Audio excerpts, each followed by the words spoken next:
This channel is sponsored by Loot Crate, the monthly subscription box that's always filled with surprises for gamers and geeks alike. If you're interested, go to lootcrate.com/hawk525, and after choosing your crate, type in promo code HAWK525 for a 10% discount. The link and promo code will be in the description box below. Thanks guys, and hope you enjoy the show.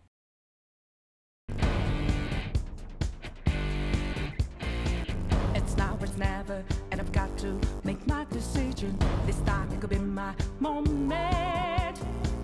Is this a mirage or just to fulfill my mission? I'm living in a darkland. The left is in a lost end. A heartbeat for demon. Always just in a The only games, I guess, that's around that timeline is Monster Hunter. What was that shit called? Like Ultimate Generation shit? I don't know. Double Cross. Double Cross, thank you. Oh, that's right. They're calling it Ultimate Generations or some shit over here. Mm-hmm. Yeah, I'm going by the Japanese name, Double Cross. Right. Double Cross, yeah. And then what? December is fucking Smash. Mm-hmm. Luckily, there's like nothing else in December, but we'll talk more about that. Yeah. Mm-hmm. That shit that happened to your channel, Hawk, dude. What the fuck? I had to resubscribe to you.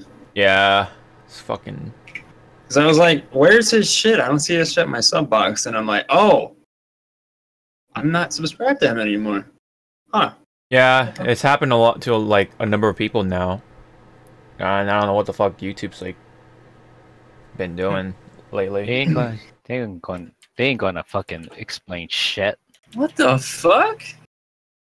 Apparently, though, my subscription number or subscriber number has returned to its reasonable number. So That's good. it's been a mentally exhausting week. Apparently, Yeah. Lace and Cobalt sell really nicely. Because not only fucking E3 happened, that whole thing with the channel happened. I'm just like, God, I can't upload this shit. No, and then I don't know. Everything's back to normal, I guess. We're back in business. Yeah. God, Yeah, it was like you got your channel back at least, yeah. Ugh, Jesus Christ. without like them doing like a dick ass move and somehow, you know, all your videos goes missing. Yeah, everything's in there. Oh, everything's relatively or mostly intact. But there might be some people like randomly unsubscribed and shit and they don't even know because YouTube sucks.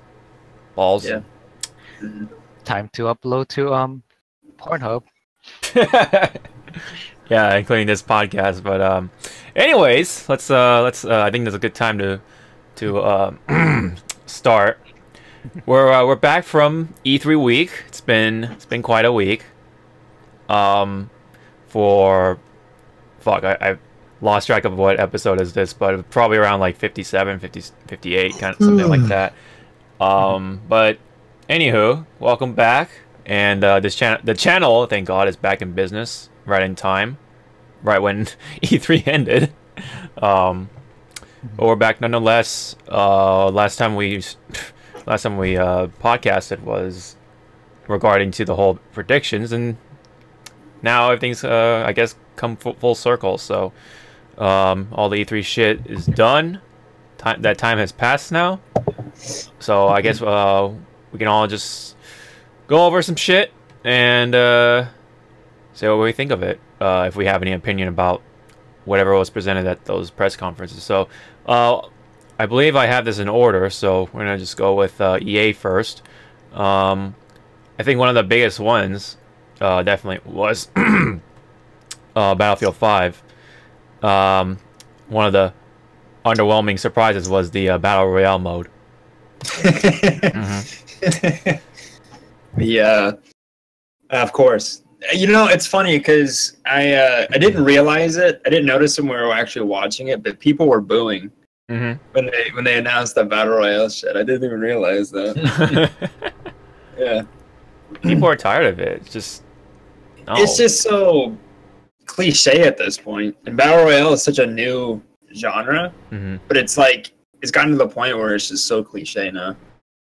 I think like I don't know, trends tend to like become either good or just like people just get tired of it really fast for some reason. Well, the thing too, because I remember the last major craze was MOBAs, right? And well, obviously that age is long and gone, right?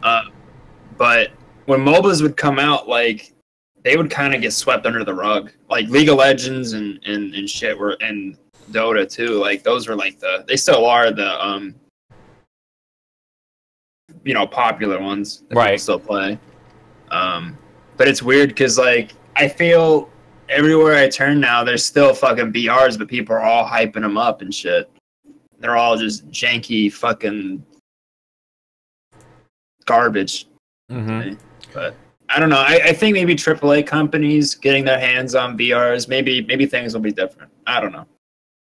Well, we don't know. I mean, we don't know how Battlefield Battle Royale is going to work, but well, I mean, everything is there. There's the vehicles, the huge map.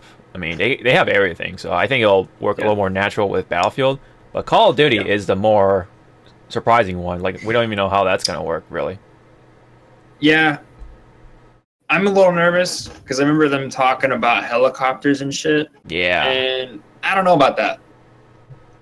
I don't know about having tanks and shit like that in a BR. Yeah.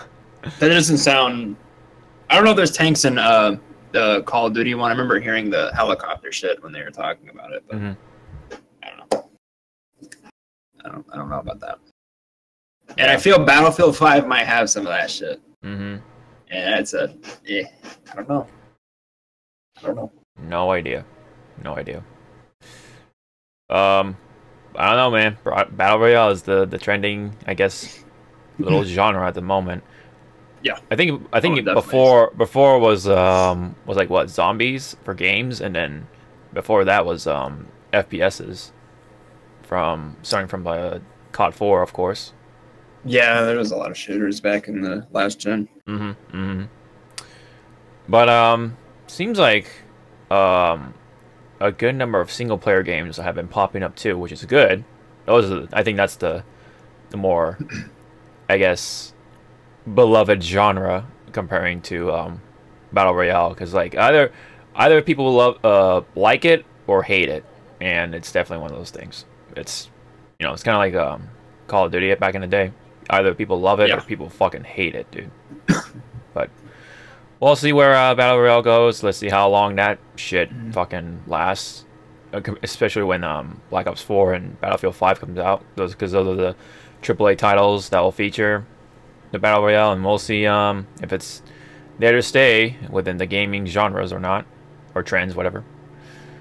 But anyways, yeah. Other than that, it's just more of a standard Battlefield. Other than there's some tweaks that have been done, like there's something to do with snipers. I think it's harder to spot people now for snipers for some reason, or unless you have an actual like person scoping them out or tagging them with like a binocular or some shit, like how it should have been. But I think in Battlefield 1 it was like a lot easier to spot people and shit. But I don't know. It's something like somewhere along those lines. But there's a lot of some technical tweaks here and there. But other than that, it's like World War II and just more or less Battlefield, or just Battlefield in general. So I'm excited for it. Because I do love Battlefield. I do like World War II. It's like my favorite era of shooting. Other than Modern Warfare, from like Modern Warfare 2, Modern Warfare 3, around that era. Not like futuristic fucking like crazy put down my shield and I'll turn into a goddamn wall or some I don't know. But we'll see how much is like that in Black Ops 4. But that's a whole nother thing. Yeah.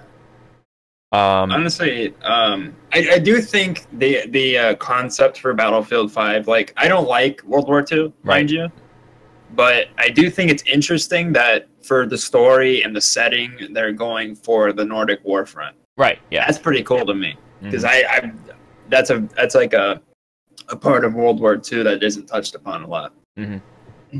So that's cool. I'll give him this too because not only they'll have battle royale, but they're still keeping, like you just mentioned, the single player campaign, which is a plus for them. Unlike Black Ops 4, where they just left out campaign mode completely and in favor of battle royale, pretty much. But well, but it all depends on how it turns out. Which one's the better shooter to go to? Well, I mean, they're kind of different, but you know what I mean. Like, which one's the more better package, I guess? Because I know Battlefield 5 will have free content, but we'll see how that goes without loot boxes. I don't know if they're trying to pull a fast one or something, some other shit. Well, this is what I know. I do believe Black Ops 4 is coming out a week before Battlefield 5. So I guess we'll play Black Ops 4 first. Because I don't think I'm going to play Battlefield. Yeah. I'm not really too. But Black Ops 4 seems interesting. It seems like it has content that would keep my attention for more than a week. So we'll see. If anyone else doesn't have any word for Battlefield, there was Anthem, which is the next biggest one, I guess, or if not bigger, because it's a brand new shooter, I guess, from BioWare. And people are, have been speculating a lot that it's going to be the next Destiny, or Destiny, as a lot of people like to call it, in terms of, like, lack of content. It's just loot shooting and not just, like, really not a whole lot to do kind of thing. And I don't know. I just I feel cautious about it. Like, it's cool, but we've definitely gone through a game where it was promising but lacked everything else, like content and depth and just like just things to do. And that's Sea of Thieves. And Sea of Thieves. Yeah, well, I don't think you could sink that low. No pun intended at all. That was very unintentional. But you guys play Destiny and stuff like that. So I don't know what's your guys' word on Anthem as of now. All right. Oh, I'm gonna get this out of the way. Borderlands 3 didn't get announced at E3 at all. I'm craving a looter shooter, right? Anthem. I feel Anthem ain't gonna do it for me. I feel Anthem's gonna give me a rash, and I don't want it. I think it's, I don't know. There's something I noticed too is like, I know Borderlands does this where it has numbers and when you hit things, I mean Destiny has it too. Yeah. One thing that bugs me about Anthem is the numbers seem to just like cover everything. They're just so like, it's like in a clusterfuck. Yeah. Where you have like Destiny, you have Borderlands, like they're flying all over the place. You kind of still see what's going on in front of you. But I don't know. I think the concept for Anthem's cool. The mech suits or exosuits, whatever the fuck they are, that's cool. But I don't think it's gonna be what everybody thinks it's gonna be. I think it's gonna be another Destiny. I smell a trap. I smell it. I smell it. Oh yeah. I mean, it sucks, but I mean, I hope it succeeds. Like, don't get me wrong or get us wrong, really. But we're definitely cautious about it, including Andrew Gamma, who bought Destiny 2 along with some other people. Well, actually, technically, he bought it several times because he bought it for me. Yeah, and this time he's definitely cautious about it and skip out on it. Oh, I'm not playing it. He can offer to buy it for me and be like, nope. Nope, sir. Right. I don't trust it. Fuck it. Yeah. Todd, did you have anything to say about those kind of shooters like Destiny and I guess Anthem? You want to compare the two? I don't know. The only way I can literally compare it is like visuals, right? Right. Like Destiny, I don't like. The first one I liked to an extent, but it just got meh. Destiny 2 was not good to me.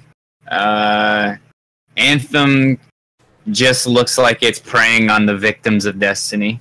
And I heard that the controls are nice and the way it plays is nice, and shooting around, that kind of shit is nice, feels good.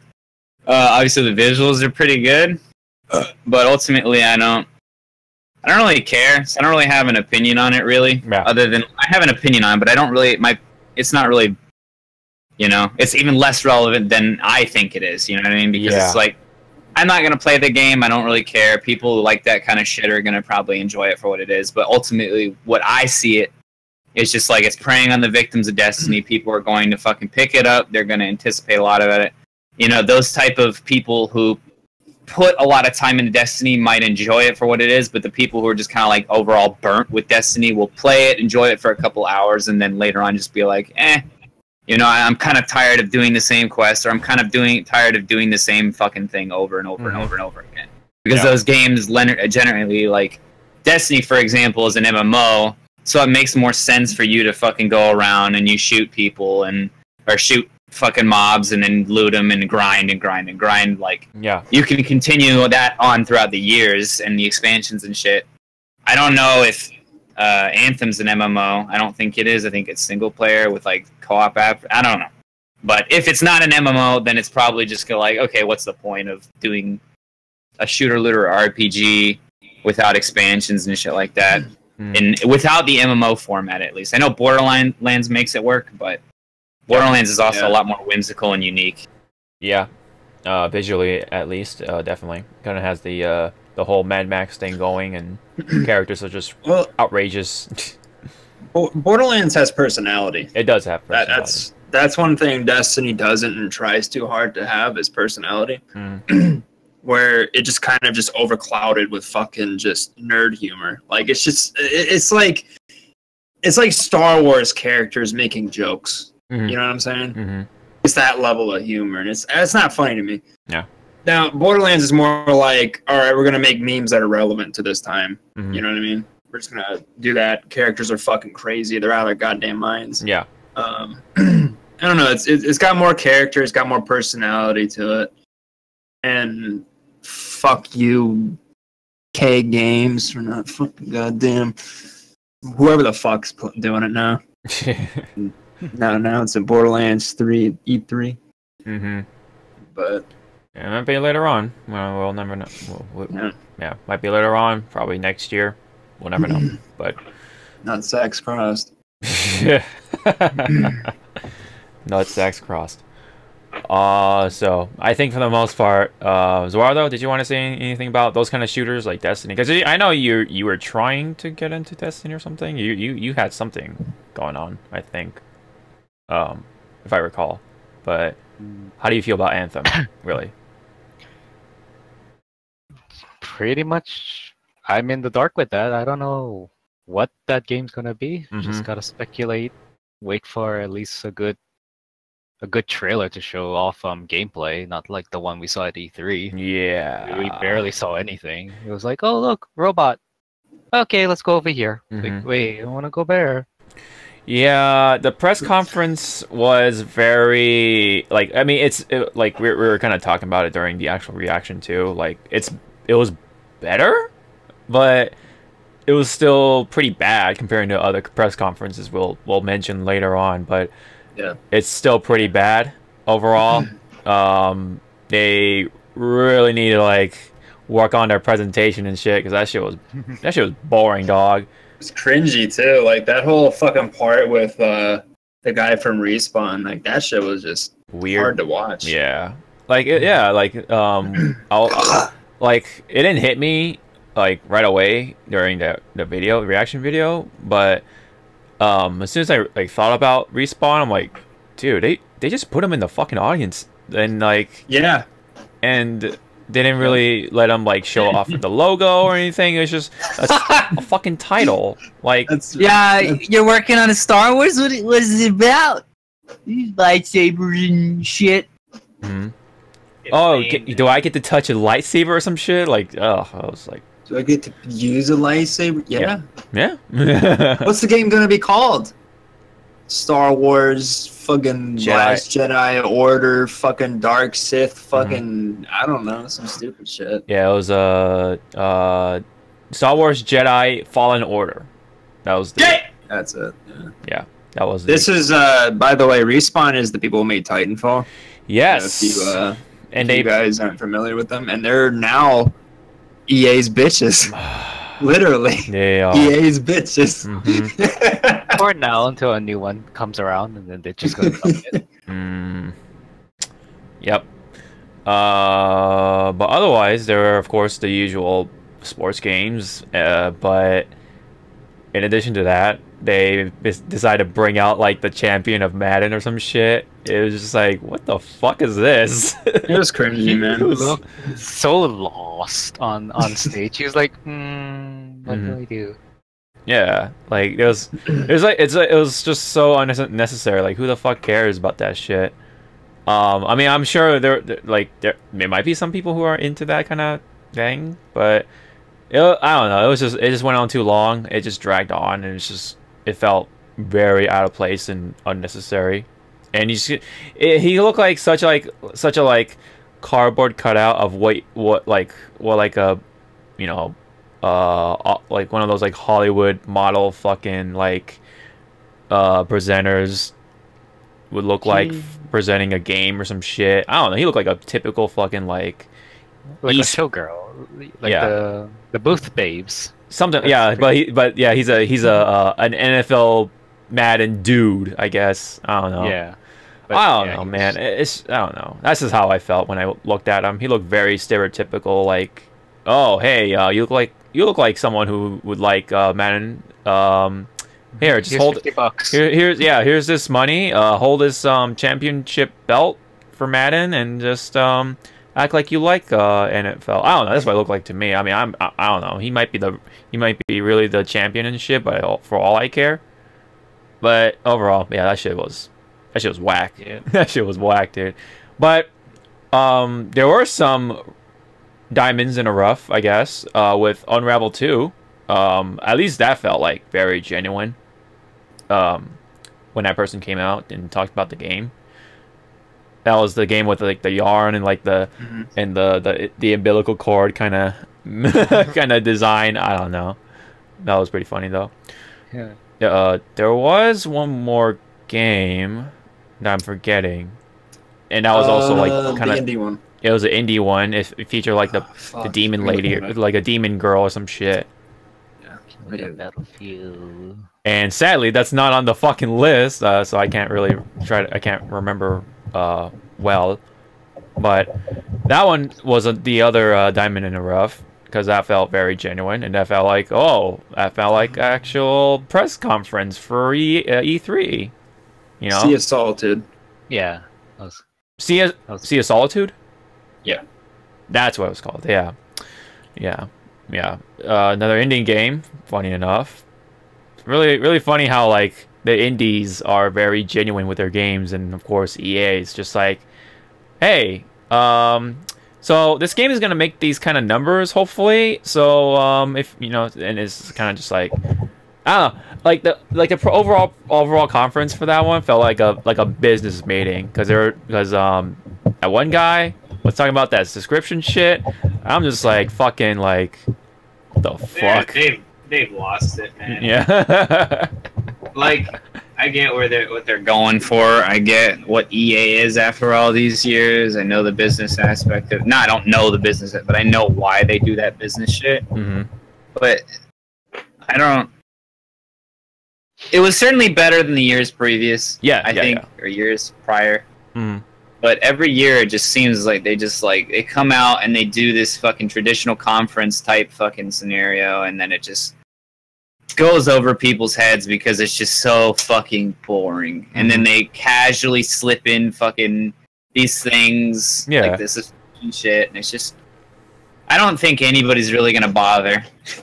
They really like focus on the wrong things too. Like they had the Command and Conquer mobile game that they shoutcasted of all things. Like, dude, that pissed so many people off that the next Command and Conquer game is a mobile game. I mean, even during the thing, we didn't even know what it was. We were just like, "What the fuck is the this?" way it was presented. We were like making fun of it, and then we found out after that it's Command and Conquer. And we're like, they didn't even say what it was. It was just like, "Oh, here's this game that looked like a fucking typical mobile game," and they were shoutcasting. We were just like, "What the fuck is this?" Like, we didn't even know what it is. What are we watching? And then when they dropped that big name, Command and Conquer, which is like the old school fucking RTS genre or franchise. It's just like it's just sad for those people. I mean, did they expect people to just go what? There's no way. Like, nobody gives a shit about fucking mobile. I mean, people give a shit about mobile games, but like that though, like that nobody's gonna care about that shit. Was and if they do, then they're super bored on the train to work or some shit. Like the game was like the gameplay itself wasn't even like nothing flashy. It was just like. You just bringing fucking soldiers and shit, and it's just boring. It's just why are you even shoutcasting? It's I can understand if you're shoutcasting for like an NBA fucking upcoming game or whatever. That makes more sense, right? But you have this fucking game. It's like very standstill. You just have you just see these things, little things like move and just like shooting each other, and I don't know. It's just something definitely not worth shoutcasting in my opinion. Not even worth the time. Yeah. Ugh. But yeah, they spent more time on that than Battlefield 5, Anthem, like the biggest fucking games. And I don't even remember how much time they spent for like FIFA and like the NBA. Pretty long time actually. They spent a long time on FIFA and Madden. Okay, yeah. I mean that's usual for them though. Yeah, they usually spend a lot of time talking about their sports games because those things sell. Bring in the big numbers. Yeah, for them. And like you've said, EA, it's all about the business. All about the business. Even in their press conferences, that's all it ever feels like. Yeah. So that's pretty much it. If anyone else wants to add anything. But pretty much after. Yeah, it's boring. They don't know what the fuck they're doing. They suck. Personally, for me, that's definitely the bottom fucking trash fucking tier of these press conferences. It's just they're better than before. I'll say that much, but they're still the bottom bitch. The bottom bitch, right? The bottom bitch, right? Yeah. The bottom bitch of the E3 conferences. But next one I wanted to bring up was a much more powerful press conference. Powerful press conference, and that was Microsoft. Yeah, they delivered. They definitely delivered. That was a lot more exciting to watch than fucking EA's conference. Now, it's just like it was such a like it was literally like night and day. Like my God, and they had a lot to present. This is all in alphabetical order, but there was that Life is Strange spin-off. Was it Awesome Adventures of Captain Spirit? That game is free. Lighthearted. Yeah, lighthearted, very lighthearted. Maybe it might be a feel-good kind of game, but I don't know. This might be probably not. Actually, because now I think about it, like there were things in that trailer that were just kind of like, he's got an alcoholic dad. This kid thinks he's a superhero. His mom's dead. This game's gonna fuck me up. Yep. Like, there's maybe there is feel good shit because I remember they did show some clips where like the moments of the son and father bonding shit. Like that's heartwarming. It usually is a very heartwarming thing to see. But what? Oh god. Okay. Meanwhile, though, there was a brand new Battletoads confirmed. There wasn't really much to it, but it was just like a title and stuff like that, which is kind of surprising. But hey, it's an old school genre. I guess people got excited for it. I mean, I'm gonna understand why. It's a beat 'em up, so bound to get some love from its dedicated fan base. Anyone else wanted to add to it for Battletoads? I've never played Battletoads. I don't really care. Sorry, go. I know there's a lot of people that really like it. I don't know. I don't care about it. Yeah. I know Halo was announced. That's probably the biggest thing at fucking Microsoft shit. That's probably the only thing I really give a fuck about. That one was like the biggest blue ball, I guess, out of all of them, because like it's like we don't really know what it is. Like, yeah, it's not Halo 6 in quotations. You know, like it's all I do know is that it's made on a completely new engine. Obviously, the name is Halo Infinite, and that could mean so many different things. And then they sat there for fucking half of the fucking cinematic showing off wildlife and stuff like that. And as much as I can appreciate and respect the aesthetic and what they could do with the new engine, maybe they're just showing off the new engine. That's what I imagine it was. People are itching for Halo. We don't know what the fuck that Halo is. They could turn around and be like, yeah, you thought this was Halo 6. This is a fucking... I don't think it's an RTS, but it could be some sort of weird gimmicky shit, or I don't know. We don't know what it is. It could be one of those like story-driven games like Telltale or whatever. I don't think they do that either. I think it is. I think it is a new Halo. Yeah. I don't know if it's Halo 6, but I think it's a new Halo. It's obviously on a new engine. They're trying to do something different with it. Yeah.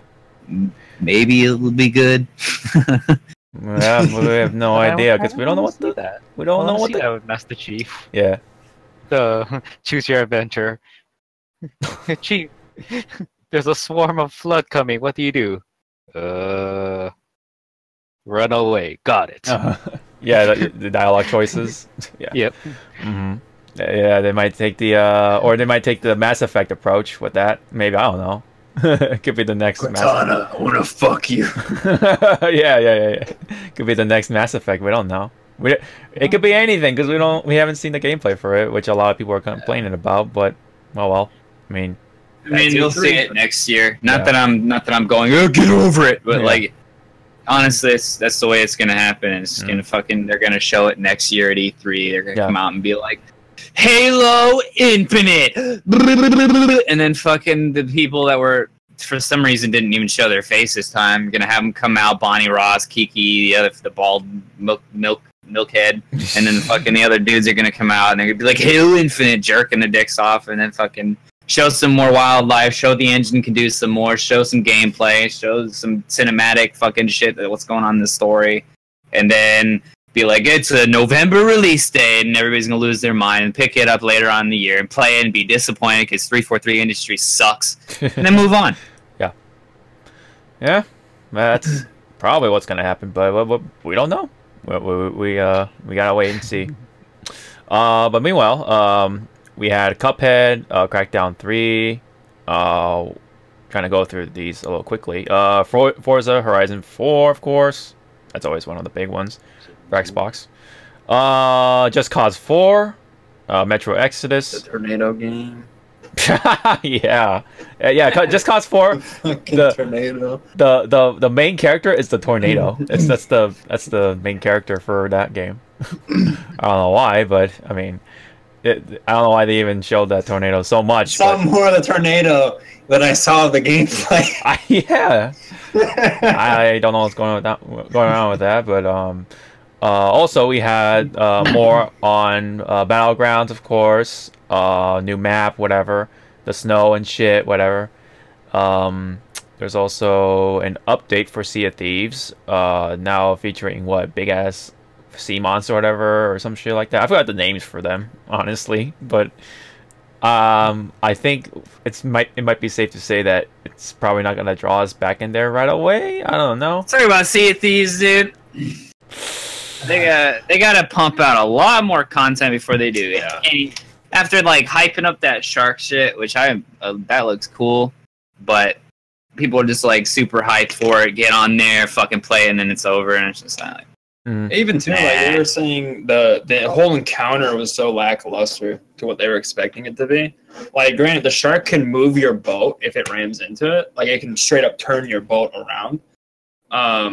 But like, if you dive in the water with it, it's like people were saying it's like programmed to like go for your ship instead of you. So it doesn't really feel like there's any immediate danger when you're down there. which kind of sucks, honestly, because like I would like the feeling of like, oh fuck, I'm about to get eaten. Yeah. You know, and it's just like, oh no, it's gonna go to my boat and try to bust up my boat. Oh, okay. Yeah, but plus content-wise, it's very shallow. That's no pun intended either. Like, god damn, these fucking these. Honestly, I feel like if they made like they had some incentive to fucking actually keep killing the thing, I think maybe it'd be better. But there, once again, you just kill it and you get like maybe something. I don't really know. You get like a tattoo of a shark's jaws on your chest. Stupid. Like that's it. Like if you got that, and then maybe you get like you keep killing it, and you get like a new fucking thing for your ship every time you kill it or something. You know what I mean? Like whereas like, oh, I killed it this time, and I got the fucking I got the shark hole or the shark fucking thing. That's the other thing is you get scars on your ship too from the shark's mouth. I remember there was a streamer that was streaming it that showed that off. But it's even then like it's cool, but like at the same time it doesn't really. It's not that crazy. You know what I mean? Like I would like this thing mounted on my ship. You know what I mean? I want this thing as the fucking my sails. You know what I mean? I want some sails. You know? I don't know. It's very unimaginative. That game needs a lot more content, a lot more incentive to do things in that game. Because I had a fun time playing it. It just honestly, it just fell short because there's just not anything to do. I know I said that before, so I'll move on. But yeah, they gotta maybe this isn't a step in the right direction because they realize what's going on. But yeah, I don't. We'll see what happens to that game. It might just sink. That's the last one.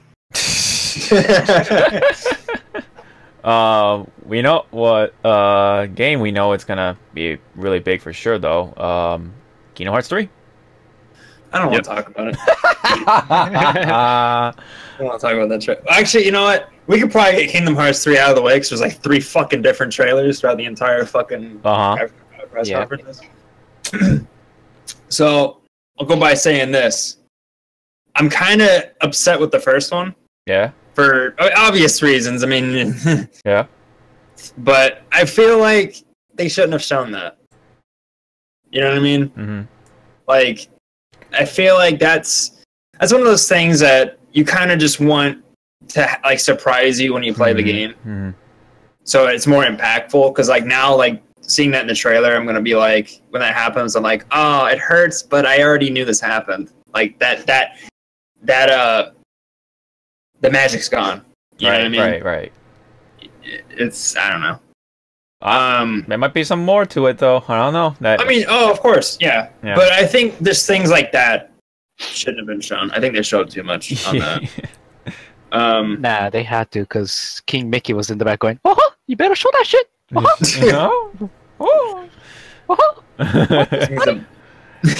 Speaking of King Mickey, I think he really wanted Frozen in that world, man, or in that. I'll be honest. I'm over it. Yeah. You know what I mean? Like at first I'm like, it doesn't surprise me. Yeah. I kind of don't want it here. Movie sucks, but I'm over it. I guess it's not a big deal. You know why I'm over it? Because there's a fucking Pirates of the Caribbean 2 world, baby! Yeah. Fuck that shit, dude. I don't care about Frozen. They got fucking pirates.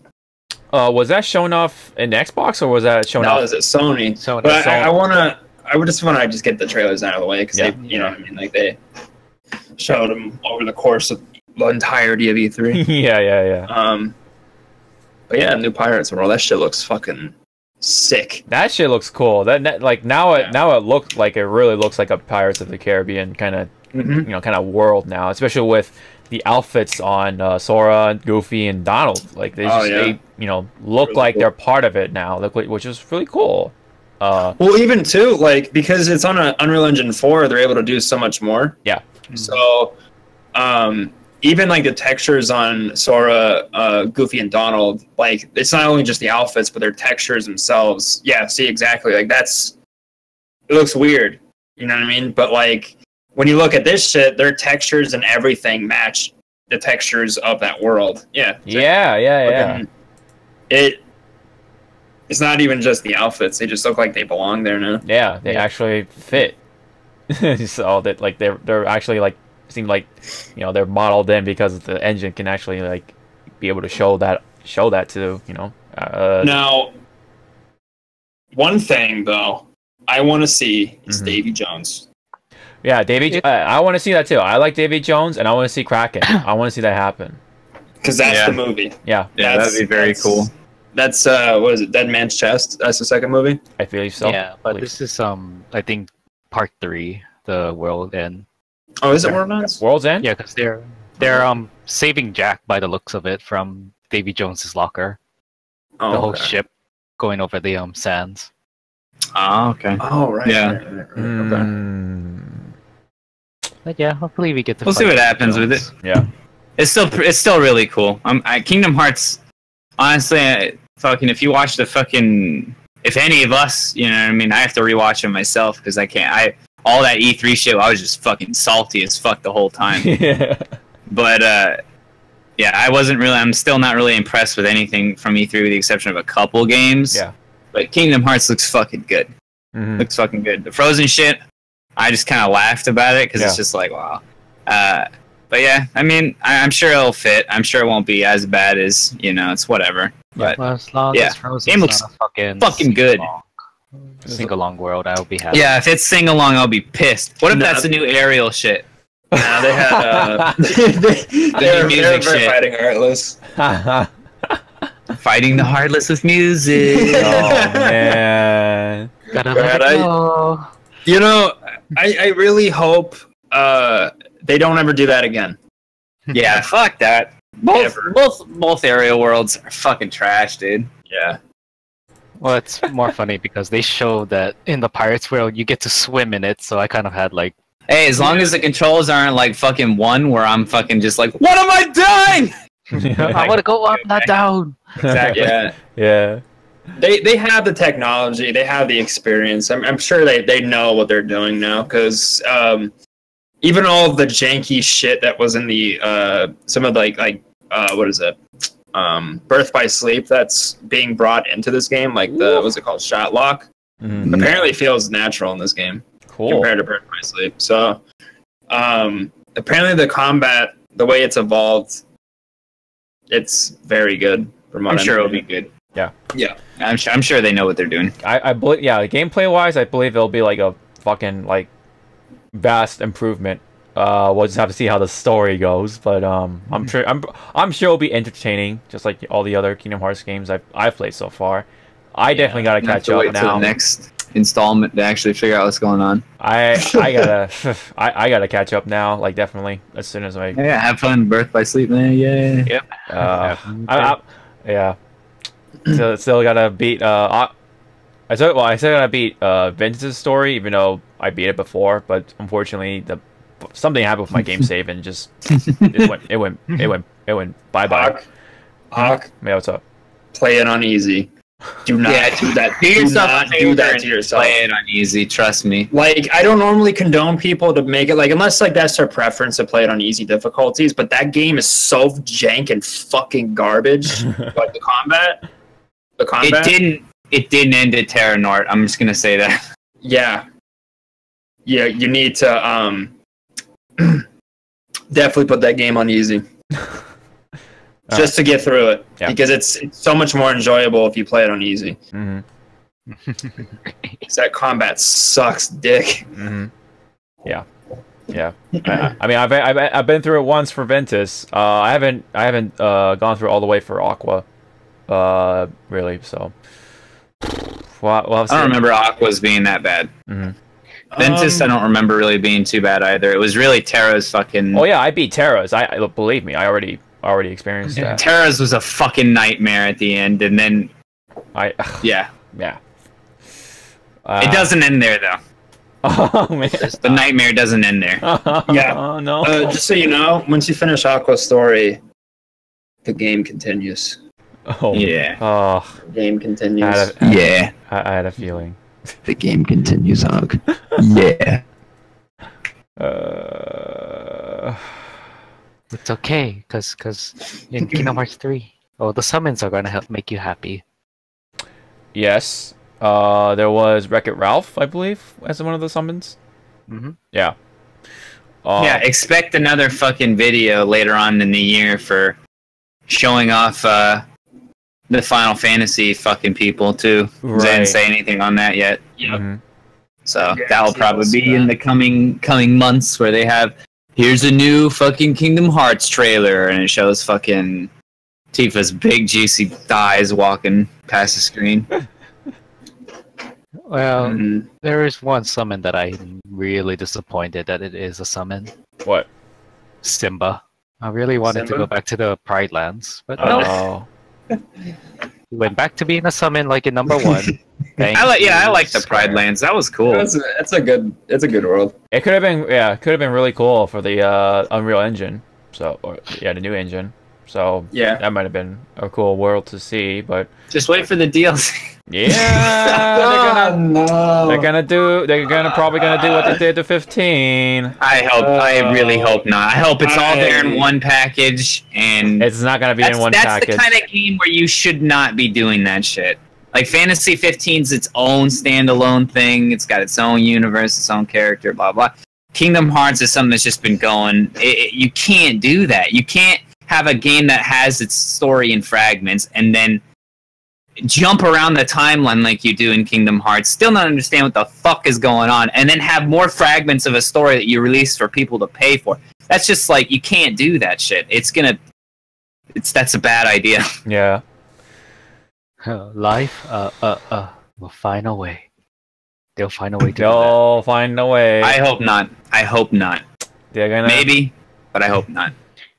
I mean, I hope they do take a more traditional approach to DLC, maybe like expand on some areas, but not like trying to add fragments like they did with 15. Like, man, like just like fun little parts of Kingdom Hearts 3 more expanded for this DLC. I don't know. We'll see. Maybe like they might do entirely new worlds or some shit. That'd be cool. I don't know. But I mean, here's the thing. There's already a deluxe edition for this game, so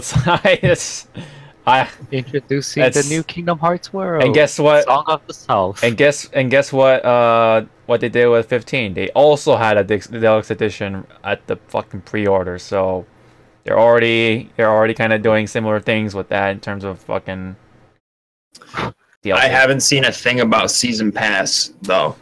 You're right. Yes. No season That's pass. it. There's no Season Pass, which means there's no DLC.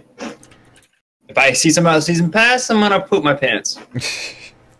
In Nomura's house. Yeah. On his coffee table. While he's drinking coffee. Shit in his coffee mug while he's drinking the coffee. Shit in his mouth while he's trying to drink the coffee. I want to see Kingdom Hearts like a not casual, but like a traditional game of the old days when it just came out full package. Yeah. No DLC. You play through it. Fucking, if you have your console 10 years from now, you get to play through all that shit. You don't got to worry about the DLC. That's what I kind of want for that. It's very reminiscent of like the fucking old days. I want it to. I want it to stay like that. Of course. Yeah. Oh yeah, there was the collector's edition that kind of came out around that time, I believe. That comes with like what, 3 figures of the Toy Story versions of the. Damn, Zawarudo's on that shit. Yeah, dude. yeah. I wouldn't be surprised if you bought that shit. No, thank you, because you have to buy it at the Square Enix store. Oh, really? Oh, yeah, you're right. It says at the store. Oh, but you could do it online, though. Yeah, but I ain't gonna pay shipping. You know what? Let me see how much the shipping. Yeah, no. $60. It's an extra 20. That 20 could go to somewhere else. Well, okay, I expect a little higher, but that's like typical like shipping for places like Hawaii or whatever. But like yeah, it's overall it is exciting. I am excited for it. It's really cool to see the progress on Kingdom Hearts 3 and how much it's gonna have and whatever, like all the graphics and everything so far. I just hope to see funny we're talking about 15. I hope to see cameos of Noctis and the crew at least. Nomura has said he wants to implement Noctis in the gang somehow. Mm-hmm. He wants the boy band in there. Yeah. Yeah. I'm all for it, dude. I would love to see those guys because I really like those 4 characters like from 15. That's like one of the things I love about it. But it's something expected. They're gonna definitely do a number of things for the Final Fantasy portion of the Kingdom Hearts shit. Or maybe Noctis isn't gonna be in the game because Riku already looks like Noctis now. There you have it. Oh, that's right. Yeah. With the key, with the car key. Yeah. He's got the car key. His hair. They're summons, and when you summon Ignis, he's just gonna be like, "I come up with a new recipe," and the whole thing just blows up. Yeah. He walks away. No, he's gonna be topless. He's gonna have like the what do you call those, sea-doos or whatever, the jet skis. There you go. Come in like crash into a wall and just be like, I come with a recipe. Just like fucking the Old Spice commercial.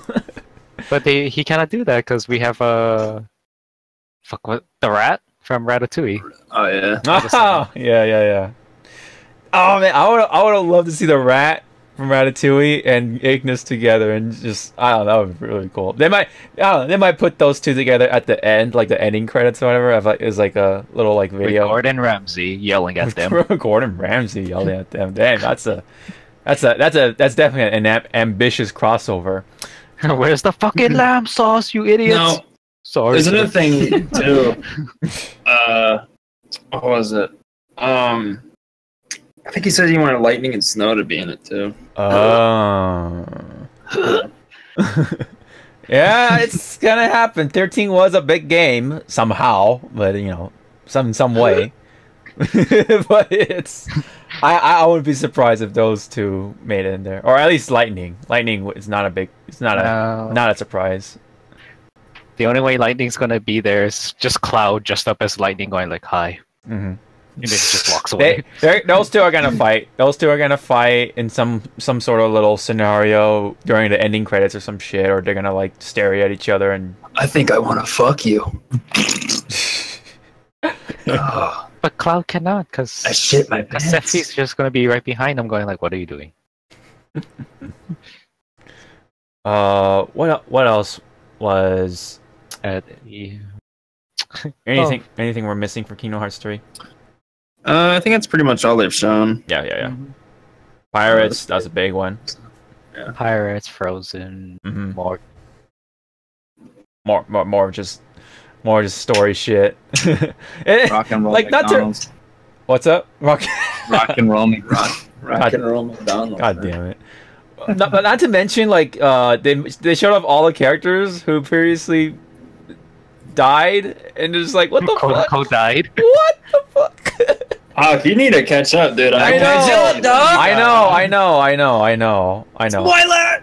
I know. I like it's weird. Like it's one of those things where I see it, but I'm like, okay, you know what I mean? Like it doesn't. I'm not upset at looking at that. I don't know. It's just like, why? I'm like how? Huh? Yeah. I'm like, what? Caught up with the games. What? Go get caught up, dude. What? But I killed you. What? What? I killed all of you. I killed all of you. Think again. Yeah, including Xemnas, fucking Ansem is there, and I'm pretty sure that old man's gonna be there too. Xehanort, yeah. Yeah. Zigbar is there.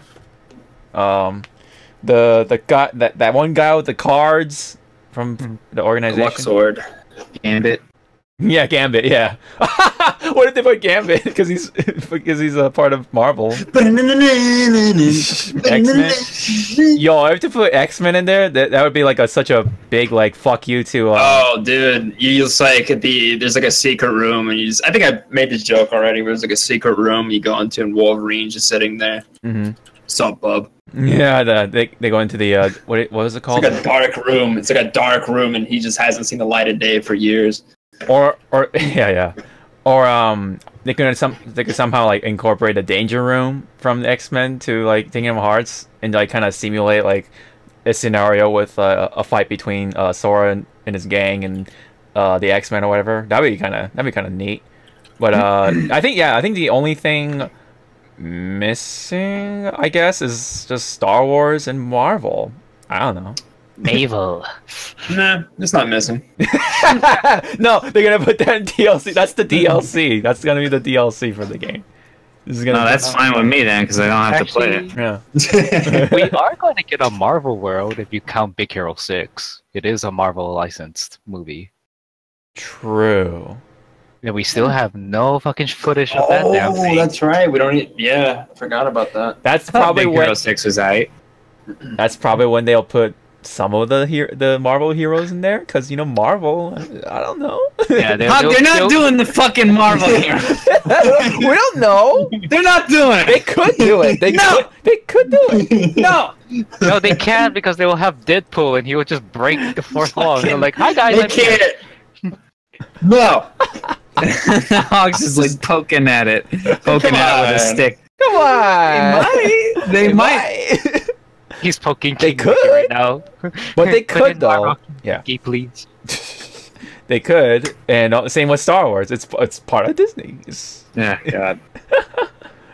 What the fuck else was shown? Yeah. It's. I mean, speaking of ambitious crossovers, they had Jump Force. Oh yeah. Those. Spoiler Force. Yeah. Did you see what? Yeah, I saw what they showed, but like it's nothing I didn't see on Twitter, so Okay. it's not really a spoiler. Mm-hmm. I mean, it is, but I have no idea how It kind of just flew all over your of this head. Yeah. Okay. Well, it didn't fly over my head. I definitely know what that was, but I've seen that shit on Twitter before, and I'm like, okay, well, this is something that this is just gonna have to be explained when I catch up. So. I need to catch up on Kingdom Hearts, and you need to catch up on One Piece. Yeah, you both got spoiled during the Microsoft. All time didn't really get spoiled. But you both got. It's funny because I told Todd at the beginning of it when we were watching it to close his eyes as soon as I saw the Thousand Sunny. Mm-hmm.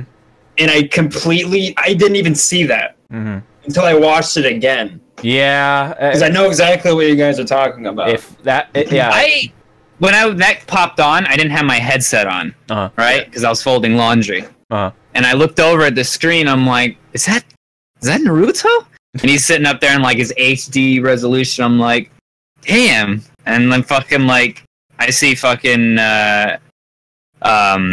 Luffy and shit swinging around, and I'm like, okay, so this is probably a fighting game. This is probably something that they wanted for a long time or some shit. Then fucking, I looked away for another second to fucking put my pants away or some shit, and I looked back and I saw fucking ripped ass Luffy. I'm just like, fuck! Oh no!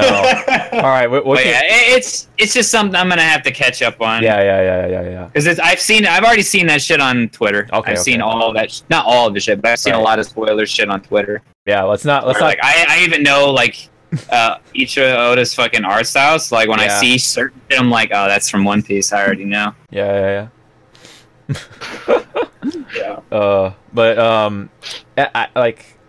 It's an arena fighter. It's like one of those like cash in kind of bullshit. Like it's probably gonna be casual. It's gonna be one of those casual fun time fighter things. It's one of those like casual games that's trying to be like hardcore. Like, yeah, look at these graphics. Whoa, it's so hardcore looking. But yeah, it's just gonna be like J-Stars, and people are gonna put it down real fast. Don't put it be like J-Stars. That thing was a waste of money. It's gonna be like that. I guarantee you. Like, even though the graphics do look interesting enough, like I'm more on boat with it, but because first off, it has Zoro in it, so I'm happy with that. But unlike J-Stars, which was very disappointing, so I'm definitely more interested than I was towards J-Stars. Who's making it again? Bandai. It's Bandai. Yeah. Oh, okay. They always make those kind of arena fighters and shit because they're just so games. They're in comparison they're easy to develop comparing to actual fighting games. So that's why they're making Hero My Hero One's Justice along with Jump Force. It kind of tells you how like easy it is to develop those games in comparison to other games. So it's just one of those cash-in things, and I'm just gonna probably get that game with very low expectations, and we'll see. We'll maybe do a let's play. I have no idea. We'll do a spoiler play. I'm not having you on. Yeah, it's probably gonna be me and Josh. That's pretty much. Oh no! Have fun. Yeah. But I have to say about the graphics though, it's just like one side of me saying, oh, it's kind of interesting, but at the same time, they look like those fucking like those figures that people collect. You know, those anime figures, like the texture, the shading. Yeah. It look like they all look like they've been air sprayed or some shit. The only thing that would interest me in that game, if I got caught up, right? Yeah. Is that when I play it, playing on certain like maps from like seeing like Konoha in fucking that texture, you know what I mean? That might be cool. Or like worlds from like areas from One Piece and shit in that sort of like high resolution. Like, what if this looked like the fucking, you know, Fighting on the Thousand Sunny if it was HD or fucking like some sort of high resolution shit. That would be interesting. But yeah, that's about it. Yeah, I mean, it's just gonna be like J-Stars 2 pretty much. It's like the way they present it though, it's like really funny because it seems like they're trying to make it like Avengers or some shit. It's like the way like if you see like the not the I don't think it's the cover, but like the poster for it, the poster art, it's like Luffy in the middle and then Naruto like doing his fucking little pose or whatever, and then Goku on the side too. Like the way it's like composition and shit, it just seems like they're trying to make it like Avengers, especially like when they're fighting against Frieza in the city of all places, which is like really random. And then like at the end, fucking Light Yagami at the end was just randomly standing on the building with Ryuk. I'm just like, what the fuck? But it's cool to the fans, but it's yet to be seen if it's going to be good. It's very fan servicey, just like J-Stars, even though it disappointed a lot of fans. But yeah, anyways, it's just gonna be. I'm gonna have low expectations for that game. I think that's gonna help me play the game a little longer. Yeah, exactly. Yeah. There's the like, look at it. That was like the first Avengers fucking poster. If you look at it, if you look at the background and shit, it's all like blue and like kind of dusty and like. Looks like a fucking fan picture, like something a fan would like make, like Photoshop all that shit or something, and then it'd be like some sort of wallpaper or something. Yeah. But that's the official art. Naruto, dude, he looks like he's about to drop a hot mixtape, man. Yeah. Look at him, dude. Throwing out gang signs and shit. Yeah. he's about to see. Look at that. It really does. Yeah. If you compare, Avengers and Jump Force, my god, it's so uncanny. It's but anyway, uncanny. Yeah, funny, right? But anyways, that was Jump Force. But the game that got me excited the most was personally Tales of Vesperia, the definitive edition. Like, I was just like, when I first saw that, I was like, wait, what? Wait, what? Is that really true? Like, because they put up the website for it for the anniversary or whatever. So it was like a kind of like a leak that some sort of remastered version might happen, and then there you go, that it happened. So I was really happy because it's like the version I've been waiting for to come to the West, and it was like back during the PS3 generation. But it was only in Japan, but now it's here, so I'm very happy because I've been waiting for that fucking long to get my hands on it. So, and it's just like it's one of the most popular Tales games of all time too, other than like Symphonia and whatever. And now I have the possibility to experience it. So I'm as soon as that drops, I'm gonna be on that shit. Also though, something interesting. because it's coming onto the Switch, and it kind of and they're kind of brought up the idea of being able to play, you know, like off the dock and stuff like that. I would like to try that aspect with Tales of Vesperia, like really see what's it like to play a big RPG like that on, you know, handheld mode and whatever. Just like the idea of being able to just like, you know, just sit in my bed and just like be able to grind or something. I really want to test that out, and I think Tales of Vesperia would be perfect for that. So it's cool that they're also putting it on Switch, and not to mention Steam and just everywhere else. So really happy with that. That's the game I've been waiting for years. So and funny, it's just like 84 years. Yes, it's been 84 years. For a game that's been out. Yeah, it's been out, right? But yeah, Namco was, I know. Namco was like, well, it's only Japan, dog. You gotta either import it or something, and it's only in Japanese too. So it's like, ugh. Yeah. Big ass language barrier too for a game that does that requires a lot of rating because it's an RPG, so or JRPG. So I'm happy with that. I was like the most excited for out of any other game, really, even over Smash, because that's like something expected. But anywho, Smash. But meanwhile, there was also Ori, the next Ori game, Will of the Wisps. I gotta get the first game. I would definitely love to play the Blind Forest, and so that I'll be ready by the time the Will of Wisp comes out. Obviously the trailer itself was really cool, and then hearing the music gave me the goosebumps and stuff in a good way. Anyone else want to comment on Ori? I'll play it. Looks cool.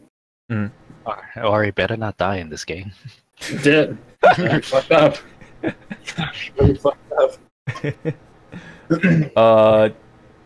Todd, did you play Ori? Yeah. I played the first one. Oh, you played the first one. Yeah. Are you willing to try the second one out? Yeah, I'm gonna play the second one. I mean, I'm not anticipating. I'm not excited or anything about it because, like, Ori, the music. I fucking love the music for that game. Right. The visuals are very nice too, but I wasn't like, I don't know. I wasn't like huge on the game. Like, I played it and had a fun time, like, for the most part. But yeah, I wasn't like, you know, I wasn't super crazy about it. I was just kind of like, oh, that was a nice game. You know, like, it's a nice game to play, and if it's on Steam and sale and shit, I think for me, my opinion is like, yeah, if it's on sale on Steam, haven't played it, it's probably something fun to play every here and there, or fucking if you have not a lot of time. Yeah, but the music's fantastic, so yeah. Yeah, that trailer gave me the goosebumps, dude. Like, yeah, the music they have for that game is just fucking really good. Really atmospheric, really good. Very, yeah, it definitely has the atmosphere and stuff.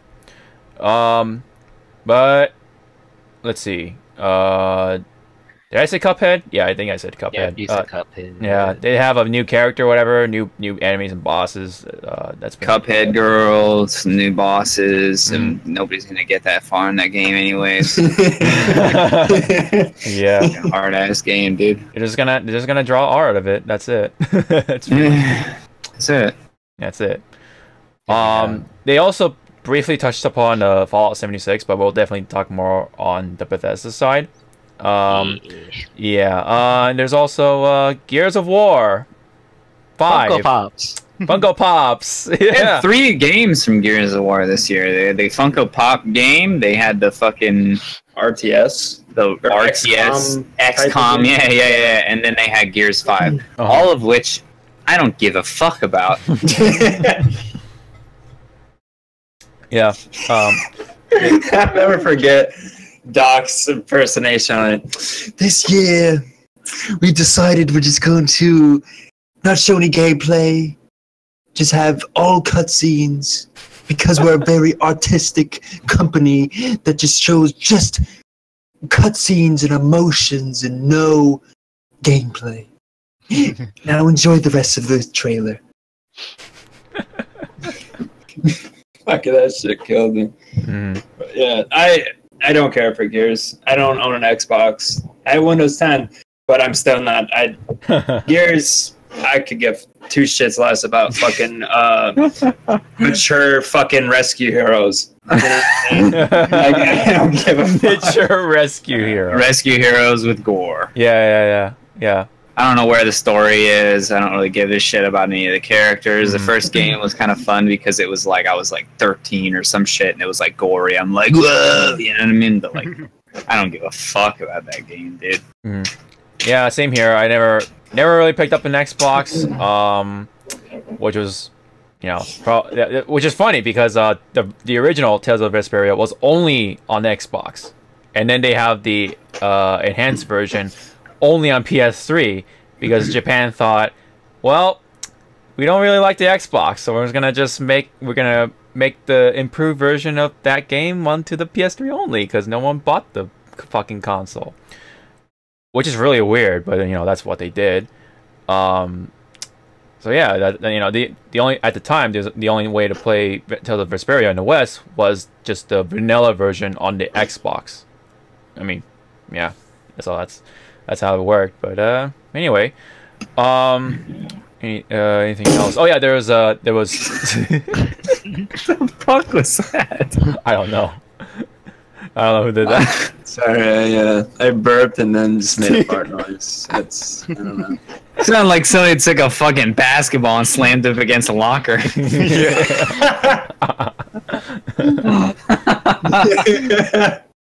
Yeah, so you know, it was funny. It was actually on the Xbox first. Like, you know, the Xbox. I think the last one we haven't talked about is Sekiro, which is the From Software brand new game. Sekiro! Shadows Die. Oh wait, we're missing two other ones too.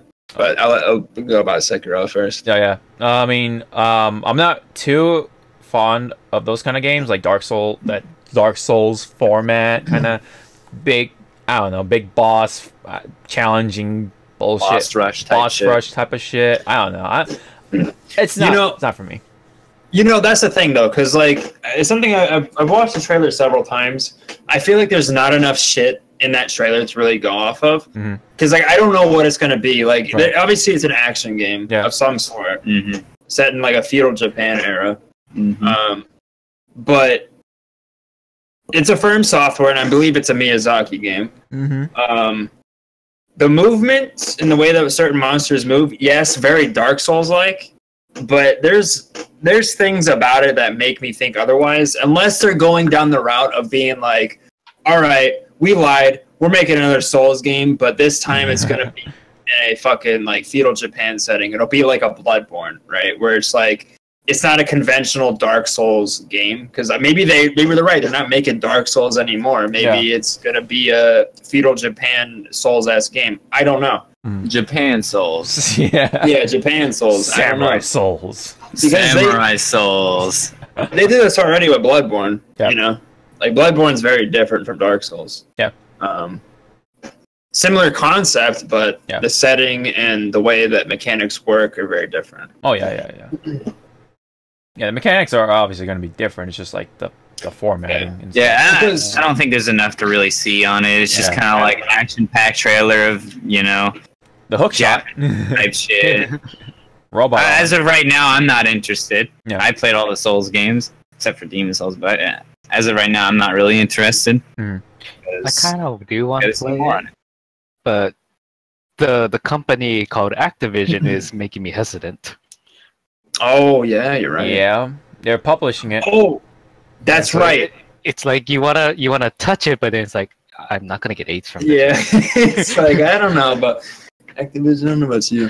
Yeah, you've been around. You've been around. You've been around. About you. Yeah. One thing though, I did notice in the trailer is there is a move that kind of looked a lot like a visceral. Really? And I don't know. We're just gonna have to wait to see what the fuck they're gonna actually do with that game, because I didn't even see a UI from what I remember. It's just kind of like a clusterfuck of just combat. So I don't know. Oh, okay. So 2 games are missing. DMC5. Yeah. Dante's weird ass face. Fucking old man. He's an old man. Yeah. He's like a fucking rapist. Yeah. He looks his double trigger was pulled so many times. Okay. And Nero looks like Dante. Yeah. It looks like Dino. Everyone loves Dino, right? I literally thought he was Dante. It's the Joey Wheeler face. That's a Photoshop thing, that's right? Photoshop. Photoshop. Because I remember kind of some of that, but yeah, that shit looks like fucking Joey Wheeler. Right? That fucking anime meme. Yeah, it's Joey Wheeler from Yu-Gi-Oh. the fucking face he always makes. Yeah, when I first saw that, I was like, what the fuck, Dante? Yeah. No way. I was like that too. Yeah, but at the there we go. At the end, What the fuck is that shit? it's from Yu-Gi-Oh. That's an actual face. So stupid. yeah. At the end of it, yeah, I did. I came to realize it was Nero, not Dante. Well, and he skateboards on his rocket arm, which is or robot arm, so that's pretty cool. But sorry, what were you gonna say? oh, I was gonna say, well, if the voice didn't, give a telltale if that was Nero. Yeah, It was the voice that gave it away. Yeah, I had the trailer kind of low, so I couldn't hear exactly what was going on. But I know at the end for sure that was Dante, like the way he said "what," like Yahoo or some shit. So Woohoo! yeah, fucking Mario. No, that was Mario. Yeah, and Dante definitely has aged. He like people kept saying it, but he really does look like the old guy from Detroit. Yeah, he does. He looks like fucking Detective Anderson, I think his name is. Detective Anderson, yeah. Mm-hmm. Looks just like him.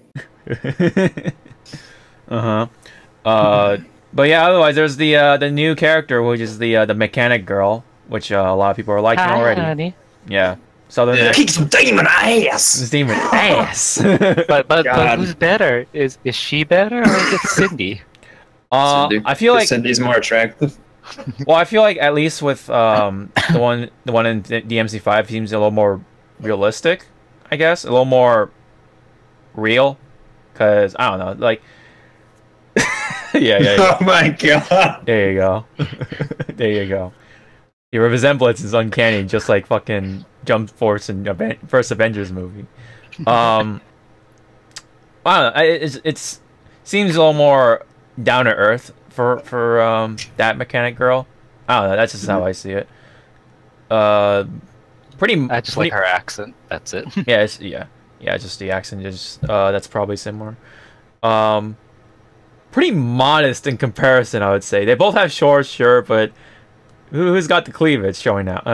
You know what I mean? Like, I don't know. Well, the better question is whose fucking teeth are pouring out. You know what I'm saying? That fucking mechanic girl on DMC5, her teeth are like horse teeth, dude. Yeah, I think that's just like the modeling from mouths too. Yeah. People are having still trouble with modeling the smiles and mouths for video games.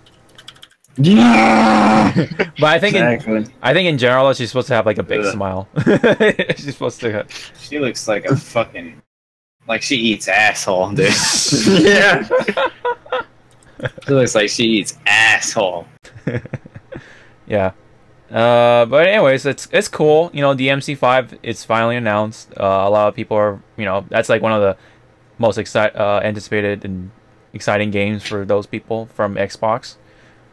But otherwise, I haven't played any of the Devil May Cry games, so I don't have too much attachment to that franchise. I just think some of those characters look cool, and people are speculating that Virgil's in there with the with the guy in the hoodie, the hooded fucking coat and everything, stealing Nero's demon arm, because that shit has Yamato in it. That's all I know. That's that's like I know that much, I guess.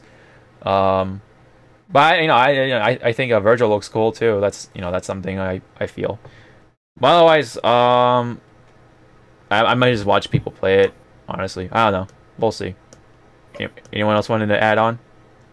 No. Nope. What was? Fuck it up. Yeah, don't fuck it up. What was the other game that we missed? Cyberpunk. That's right. That was the very end of it too. Oh, the fucking press conference is being hacked. Ooh. It seems interesting though. It's it's right, kind of up my alley. It's it's very super sci-fi. I haven't read all the notes that I put into the Discord, but there's a lot of stuff that was kind of. I read it. Yeah. So what was like the things that stood out to you, Josh? Well, for starters, I also want to point out too, I've been like listening to people, because apparently there was a 45-minute demo for people who were journalists and VIPs at E3, and they got their hands on it. So I'll base that in this. So, I think it's really interesting that this is based off of a tabletop game called Cyberpunk 2020. Oh, mind you, because the Witcher games are based off the books, or book series. So it doesn't surprise me. So they're kind of keeping that element, that kind of tabletop element with certain things, where like your character has certain traits and stuff like that, like an actual tabletop RPG would, which I think is really cool. I think the first-person perspective is pretty interesting. I do like that they've taken note that they are taking a lot of inspiration from Witcher 3's design. Right. Yet they're going to try to make it different. Yeah. Like its own type of game. I like the idea of having your own character, customizable character that's named V. That's cool. Yeah. V. You can't change his name. You can either play as a dude or a chick, whatever, but it's a V. Fully voice acted. Yeah. I was looking at that. Yeah. So essentially, there's a lot of room for, like, if you're into that RPG aspect stuff, like, you can essentially customize your character the way you want them to be. There's no set class. You just kind of learn things as you progress through the game. They talked about how, like, they have this little bit of thing called street cred and shit that can open up new areas to you in the city. Yeah, they said they want to focus more on the RPG element more than the shooting element of the game. But one thing, though, that I've heard from these VIP people and journalists and shit is that this game is fucking dark.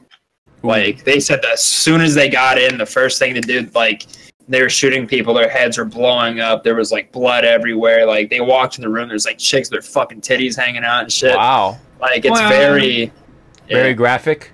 Very graphic. They said it's going to be a very graphic game. Cool. I mean, Witcher 3 was very graphic, too. Developers said, like, Witcher 3, or the Witcher games are dark fantasy. This is going to be dark sci-fi.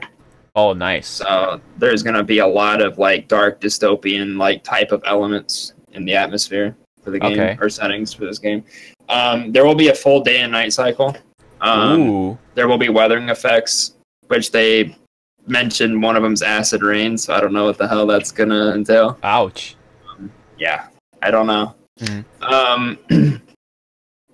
But yeah, I don't know, like, so far, like, a lot of the stuff I'm, like, this article that you've read here, or you put up here, I mean, and stuff I've been hearing, like, it sounds really interesting. I have a lot of respect for CD Projekt Red, so I have faith this game is going to be pretty cool. I think I'm definitely more interested in playing this game than I would with Witcher. Just, I don't know, it's just sci-fi, and it sounds a lot more interesting to me. It's just, especially with what was shown in the article and what you just said too. Which I mean, I'm definitely more interested. So, did they say like what year is gonna come out or something, or they haven't? No. Okay. Yeah. The only thing they said is they've been working on this game for 6 years. Jesus. Yeah. So I don't know. I want to say 2 or 3 more years. I don't know. Yeah. I can't say. Yeah. My prediction is probably I don't know. It's very hard to say because Witcher 3 had a long development time, and they pushed it back several, like, I think 2 times. Got delayed. And it finally came out, I think, 2015? I don't know. But that game was fantastic. So I hear we'll a lot of good things about Witcher 3. Yeah. And it won Game of the Year for a reason, I guess. I forgot which year. I think it was like 15 or some shit. Yeah, it was the year it came out. Yeah. Yeah. One thing I can say is this game's probably going to have a very fleshed out story. Because like in Witcher, your character can essentially, you can make your character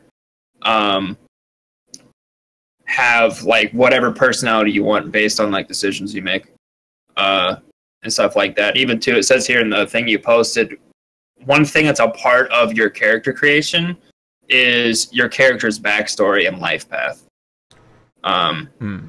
Which is a very D&D-esque type of thing. So I don't know.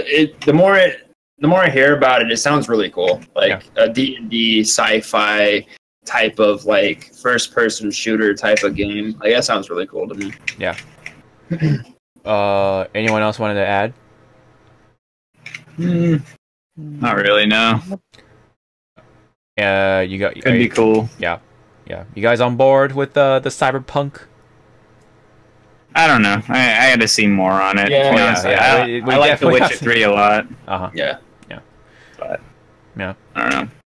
I like what I'm hearing. Yeah, I just need to be. I need to like what I'm seeing. You know what I'm saying? Yeah. I need the full spectrum at this point. Most of those games, games like that, I would play with people. You know what I mean? Like obviously, it's gonna have multiplayer, maybe not. Obviously, maybe it's not multiplayer at all. Single player experience. I don't know. It could be. I don't know.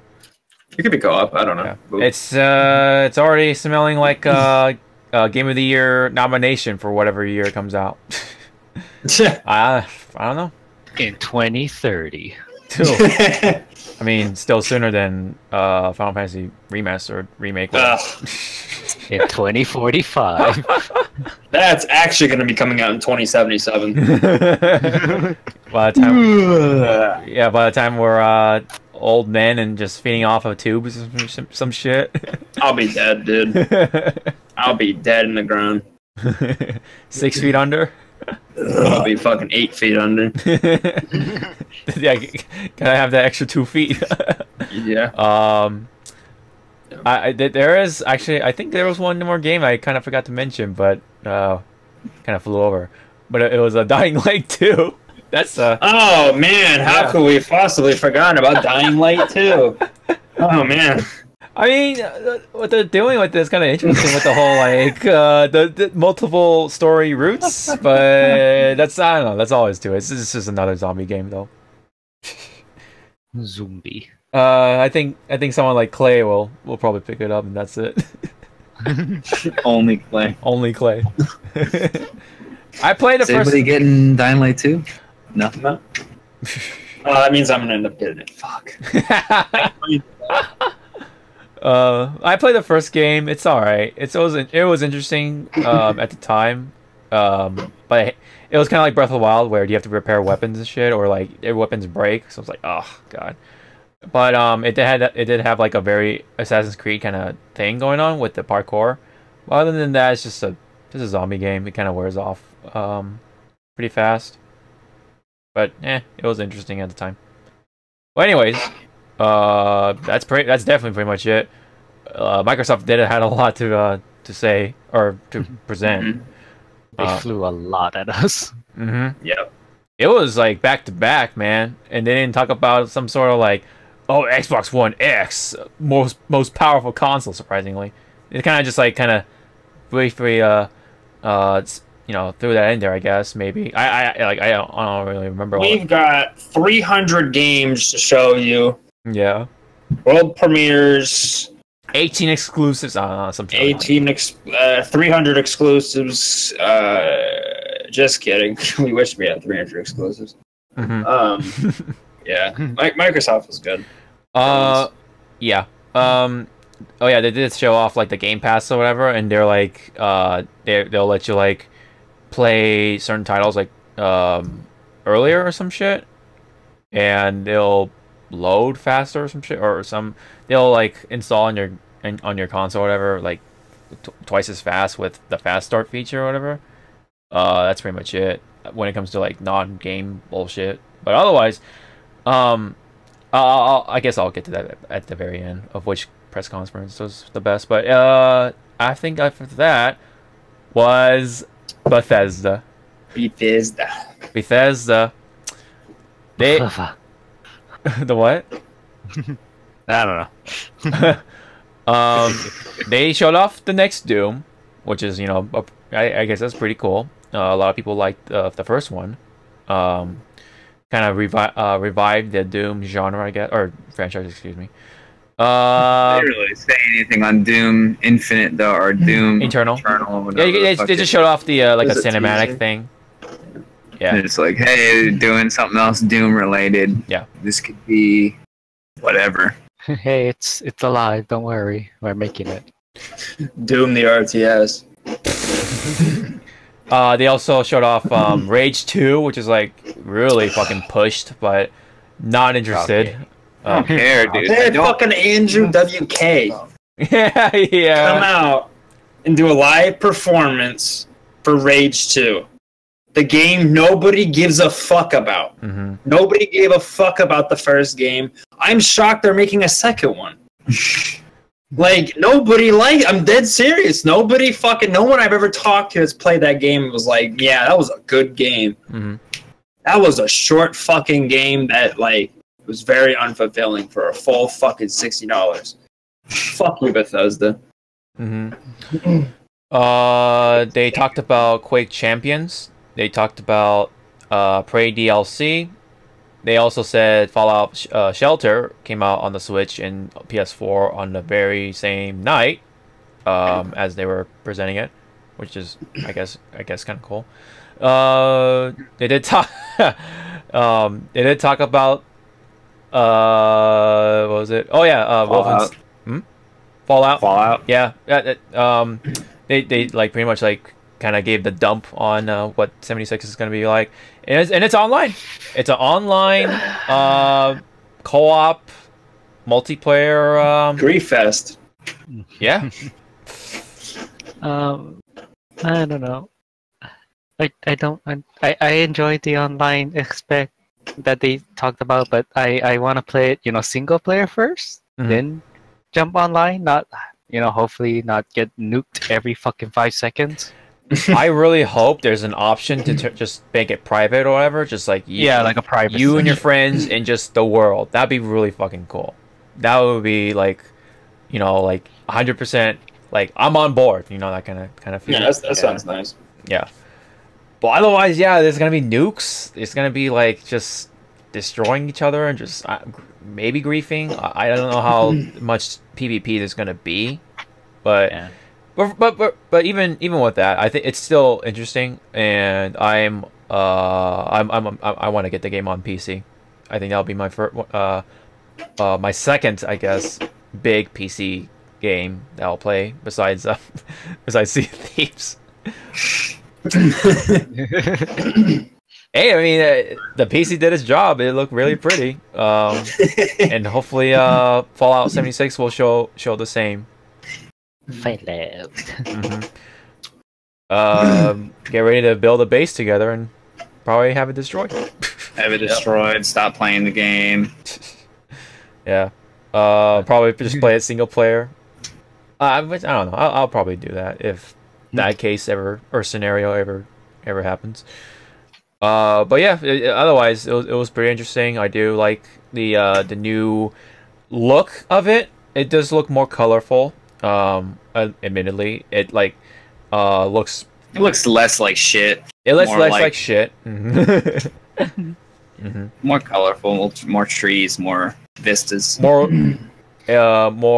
lush to it. More foliage. More just more life. It seems like less frames. Less. There'll probably be less frames on someone's rig. I don't know. It could be. I don't know. Hopefully, I'll play 60 FPS, but whatever. We'll definitely we'll find out later. I think that's coming out November, was it, or was it October? I think it was November. I can't remember. Yeah. Let me look it up. But But yeah, otherwise though, it's pretty cool though. Other than that, so I'm interested. I'm on board, and I think Todd and Josh are the same. Yeah, I mean, it's not a game I'm looking forward to at the very least, but I'll probably just play it with you and Josh and get pissed off. It's like fucking. Apparently, it comes out November 14th, so it's not really too far away, I guess. It's might be a time, but I don't really care. Yeah. Well, we'll play it and we'll see. In the collector's edition now, this time around comes with a helmet, which is interesting. The collector's edition is pretty cool. Yeah. For a Fallout fan, that's probably pretty sick. Yeah. Yeah. Yeah, that's pretty much it. It just, is unveiled what the game looks like, what the game is all about. So, pretty interesting. But we also went through a whole fucking clusterfuck of all the Elder Scroll fucking little jabs at people, like playing with the emotions, kind of. They had the fucking. I don't know if they started with this, but they had that mobile game that they're going to be releasing, which is just like that was right before. Yeah, that was before. That was before 76. The first one was, I think, the card game, Blades, and then they showed off, a little like funny little skit with what's his face, the Key and Peele motherfucker. Where playing it's on the fucking Alexa and fucking the fridge and shit, because people were like, ghost items and everything, and they were like, oh, okay, we're gonna make a little skit to fucking troll you guys. Yeah. And then they went into 76, and then they talked about another game that a lot of people were really, or that, they wanted to show off, and it was something brand new. Which was fucking, I can't remember what it was called, actually. Starfield. Starfield, which is pretty much. I imagine it's going to be like a fucking the Fallout, Elder Scrolls, and space version of those two. So perhaps in space. But I don't know. They just showed a fucking planet, and that was it. Really, nothing much. It was just like a little teaser, and I think it's cool that they're kind of tackled the sci-fi aspect now. But yeah, but right after that one, the big one. Finally, Elder Scrolls 6 announcement. Yeah. I remember you're something I waited for forever. You've been waiting for that game for besides another game, but that one was one of them, and I'm really glad they finally announced it, but the more I think about it, and I don't want to be like I'm ungrateful or whatever. Yeah. I don't care what people think, but fucking, to be honest with you, that game ain't gonna be done forever. I'm glad they announced it. I'm willing to wait until they fucking finally bring it to the table, but it's gonna be another 2-3 years minimal for them to fucking finally cook that fucking game to perfection. So. Because they had said like a year back that they weren't even fucking working on it. Yeah. So there's no way that they're going to be done with that shit. I imagine it's going to be on a new engine or something. That's going to be 2021 shit or something. Yeah. So, yeah, it was nice to see it. But we'll see. We will definitely see. That, I got to say this, though. I don't know if it was mentioned. I had to get phlegm out of my throat. But that conference was just a fucking massive heartstring tug fucking meme fest. Because once Todd Howard's fucking stupid Q-tip head came out, like, I was like, oh great, here we go. And there we went. There we went, yeah. Fucking, I mean, it's funny. They're good sports. I'll give that. It was aggravating when we were watching it, but the more like I think about it, they're good sports on being like Bethesda gets a lot of shit. They get a lot of shit for not talking about a new Elder Scrolls game. Bugthesda. Yeah, and their fucking bugs, which they'd address that, and the fact that they've They made a little joke about how they port fucking Skyrim onto every fucking console on demand. They're self-aware. They're very self-aware. Oh yeah. That little skit with what's his name? The guy from Key and Peele. Yeah. Whatever, Key or I don't know. Yeah. Which one it is. Yeah. That was funny. It's funny. It's cute. You know what I mean? Yeah, It's okay. They're self-aware. You know, but yeah. I was fucking pissed, dude. Yeah, Are you fucking serious right now? When they announced that Elder Scrolls mobile game, I was just like, in my head, I'm just like, I'm so sorry, Tyler. I was like, you can't be serious right now. You can't be serious. Yeah, but I'm glad they finally announced Elder Scrolls 6. It's just going to be a very long time before it comes out. A very long time. You wanted to add anything, Zawarudo? Have you played any of the Elder Scrolls? Elder Scrolls Oblivion until the recent one, which is Skyrim. For Fallout, I played since Fallout 2 till 4. 76. I'm gonna buy it, but it's gonna be on my PS4 because my rig is not that souped up. It's okay, baby. I'll soup you up when I get to Cali, but not right now. Understandable. Elder Scrolls 6, yeah, we're just gonna have to wait till that thing gets better. And we still don't even know where it's gonna be taking place. From the image, it doesn't look like swamplands. It doesn't look like Argonian shit. It looks like somewhere near Skyrim. It's obviously not gonna be fucking. It's not. I don't think it's gonna be lower.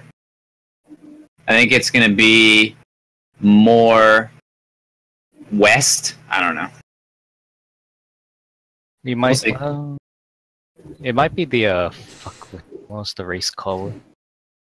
It might be with the wood elves. You know. Maybe that would be cool. I'd be down with that sickness. I don't really want to do Argonian shit, to be honest with you. Where are the Bretons from? I think southwest, maybe. High Rock. So yeah, it might be High Rock, Britons, because there was a lot of mountain range. So yeah.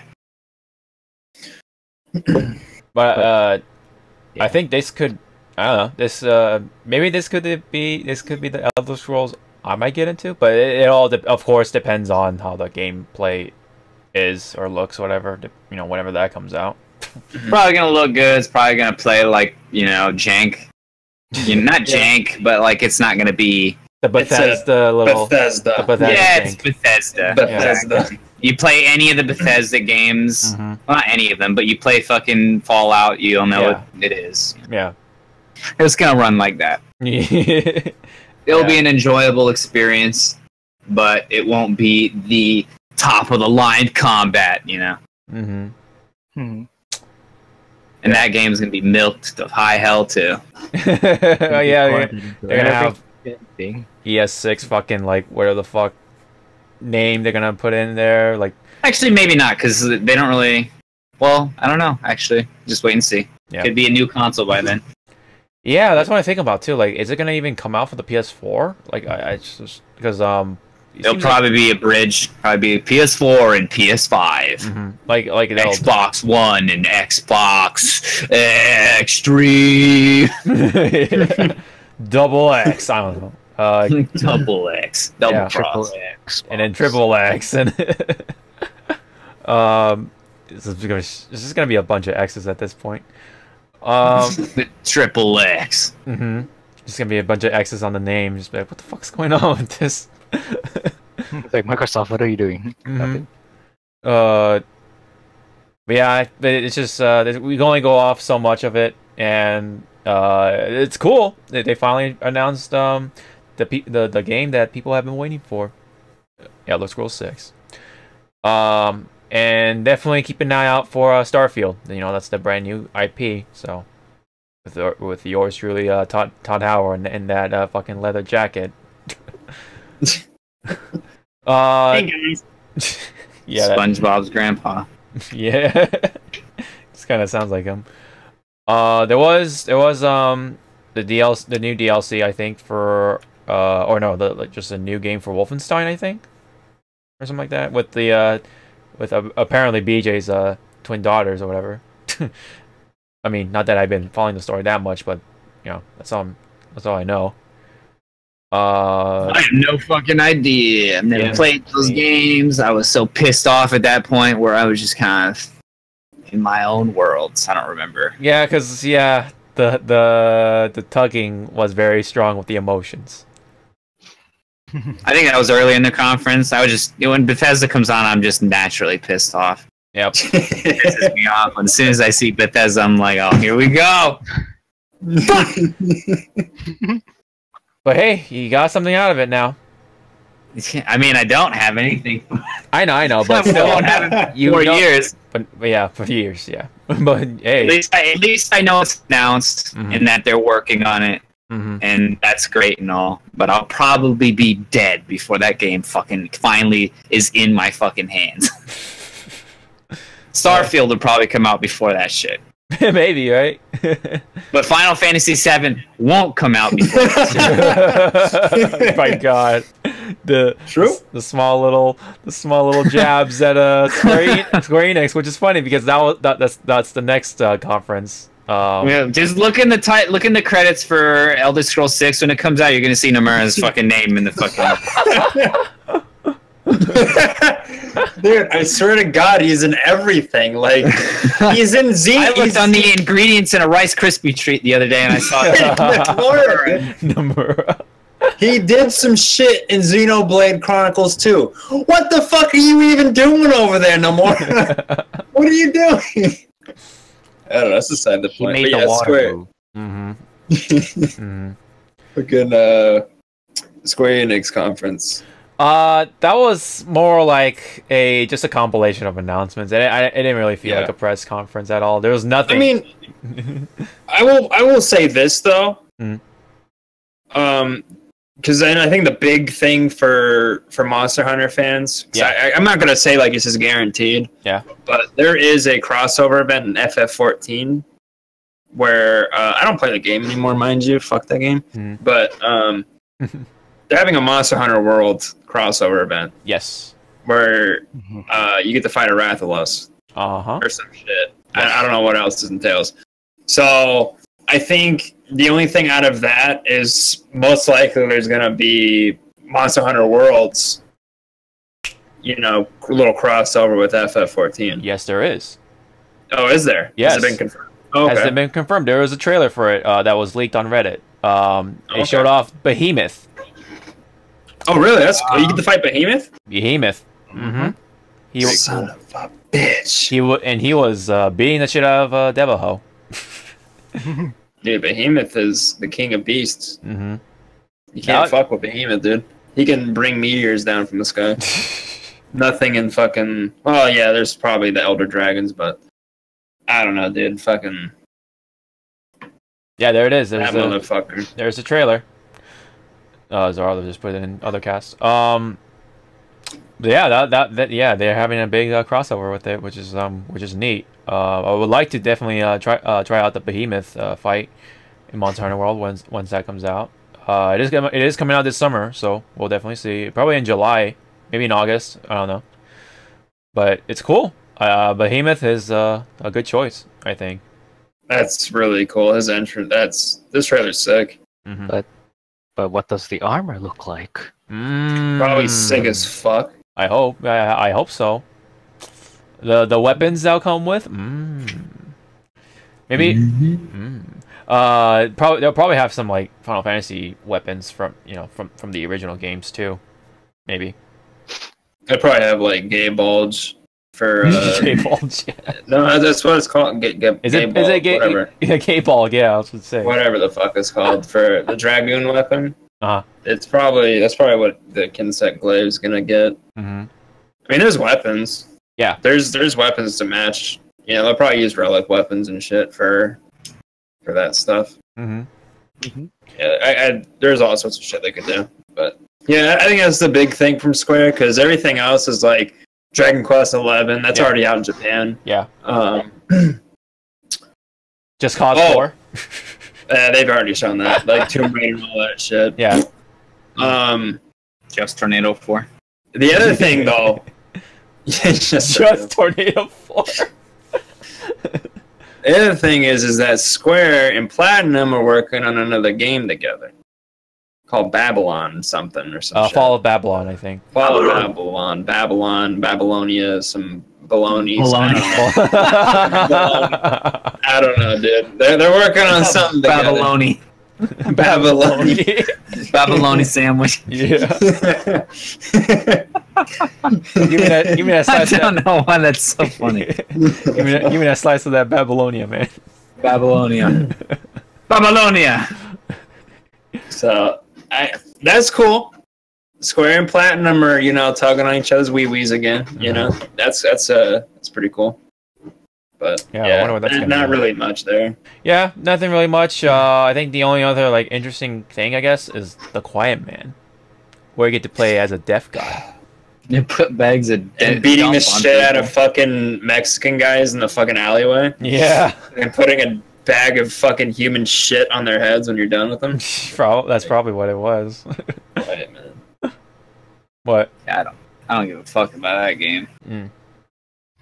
That was the only other, I guess, other new shit that came out from Square Enix. Did you want to add any more things, Zardo, to the Square Enix press conference? Nope. Yeah. Nothing much. Please don't tell me we're going to talk about Ubisoft. Yes, we are going to talk about Ubisoft. No! All right. Highlight of the conference. A guy tripped and busted his ass. All right, moving on to Sony. All right, yeah, the Sony conference was pretty sick. Wow. I mean, you gotta give it to Ubi. It's no, as a press conference. No, it was bad. Dude. The whole thing all three of us were falling asleep. You're right, but it was like watching the History Channel, Hawk. Yeah. It was boring as fuck. We were all falling asleep, dude. My eyes were heavy. I'll admit that. But as a press conference, if you're talking about the technical aspect, I would say, yeah, that was more of a E3 press conference than EA's would ever Pressing my head against a pillowcase. I mean, it's the Ubisoft shit. Yeah. You get fucking... You get Assassin's Creed, you get your Division, you get your fucking No Splinter Cell. You get your games that are boring. I don't know. So there was Assassin's Creed Odyssey, obviously. Roman shit. You get to play as a man or male, female, whatever. Okay. it's like. Where the fuck is it going with this? Because it's like... Assassin's Creed needs to be an educational game where you play as X character and walk around cities and see certain things interpreted by people, historians throughout history. That's what Assassin's Creed needs to be. Of course, not called Assassin's Creed. Because that's all those games are. They're pretty games, you know what I mean? That just mindless fucking walking around. And maybe it's not mindless. I know there's a fan base for this game. Obviously, but honestly, for the most part, it's just the same shit all over again in a new playground. There was Beyond Good Evil 2. They showed off a little bit of gameplay. Fuck that is. Yeah, they showed off some gameplay for it. It's got some action elements to it, but other than that, it's interesting. They showed off one of the old characters from the first game, Jade. And Jade. And she's, I guess, the villain or one of the villains for Good and Evil 2. So, I guess they said it was a prequel, not a sequel. Good job. Oh, yeah. So that was a slip. Yeah. No, so it was a fuck up. I think it was. I'm assuming the fuck up was it he? Which one was the one?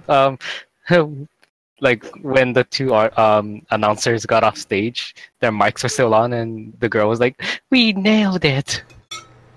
I did not hear that, but I'm gonna listen for it when I watch it. I think it was either Ubisoft. We nailed it. Now fuck me in my ass.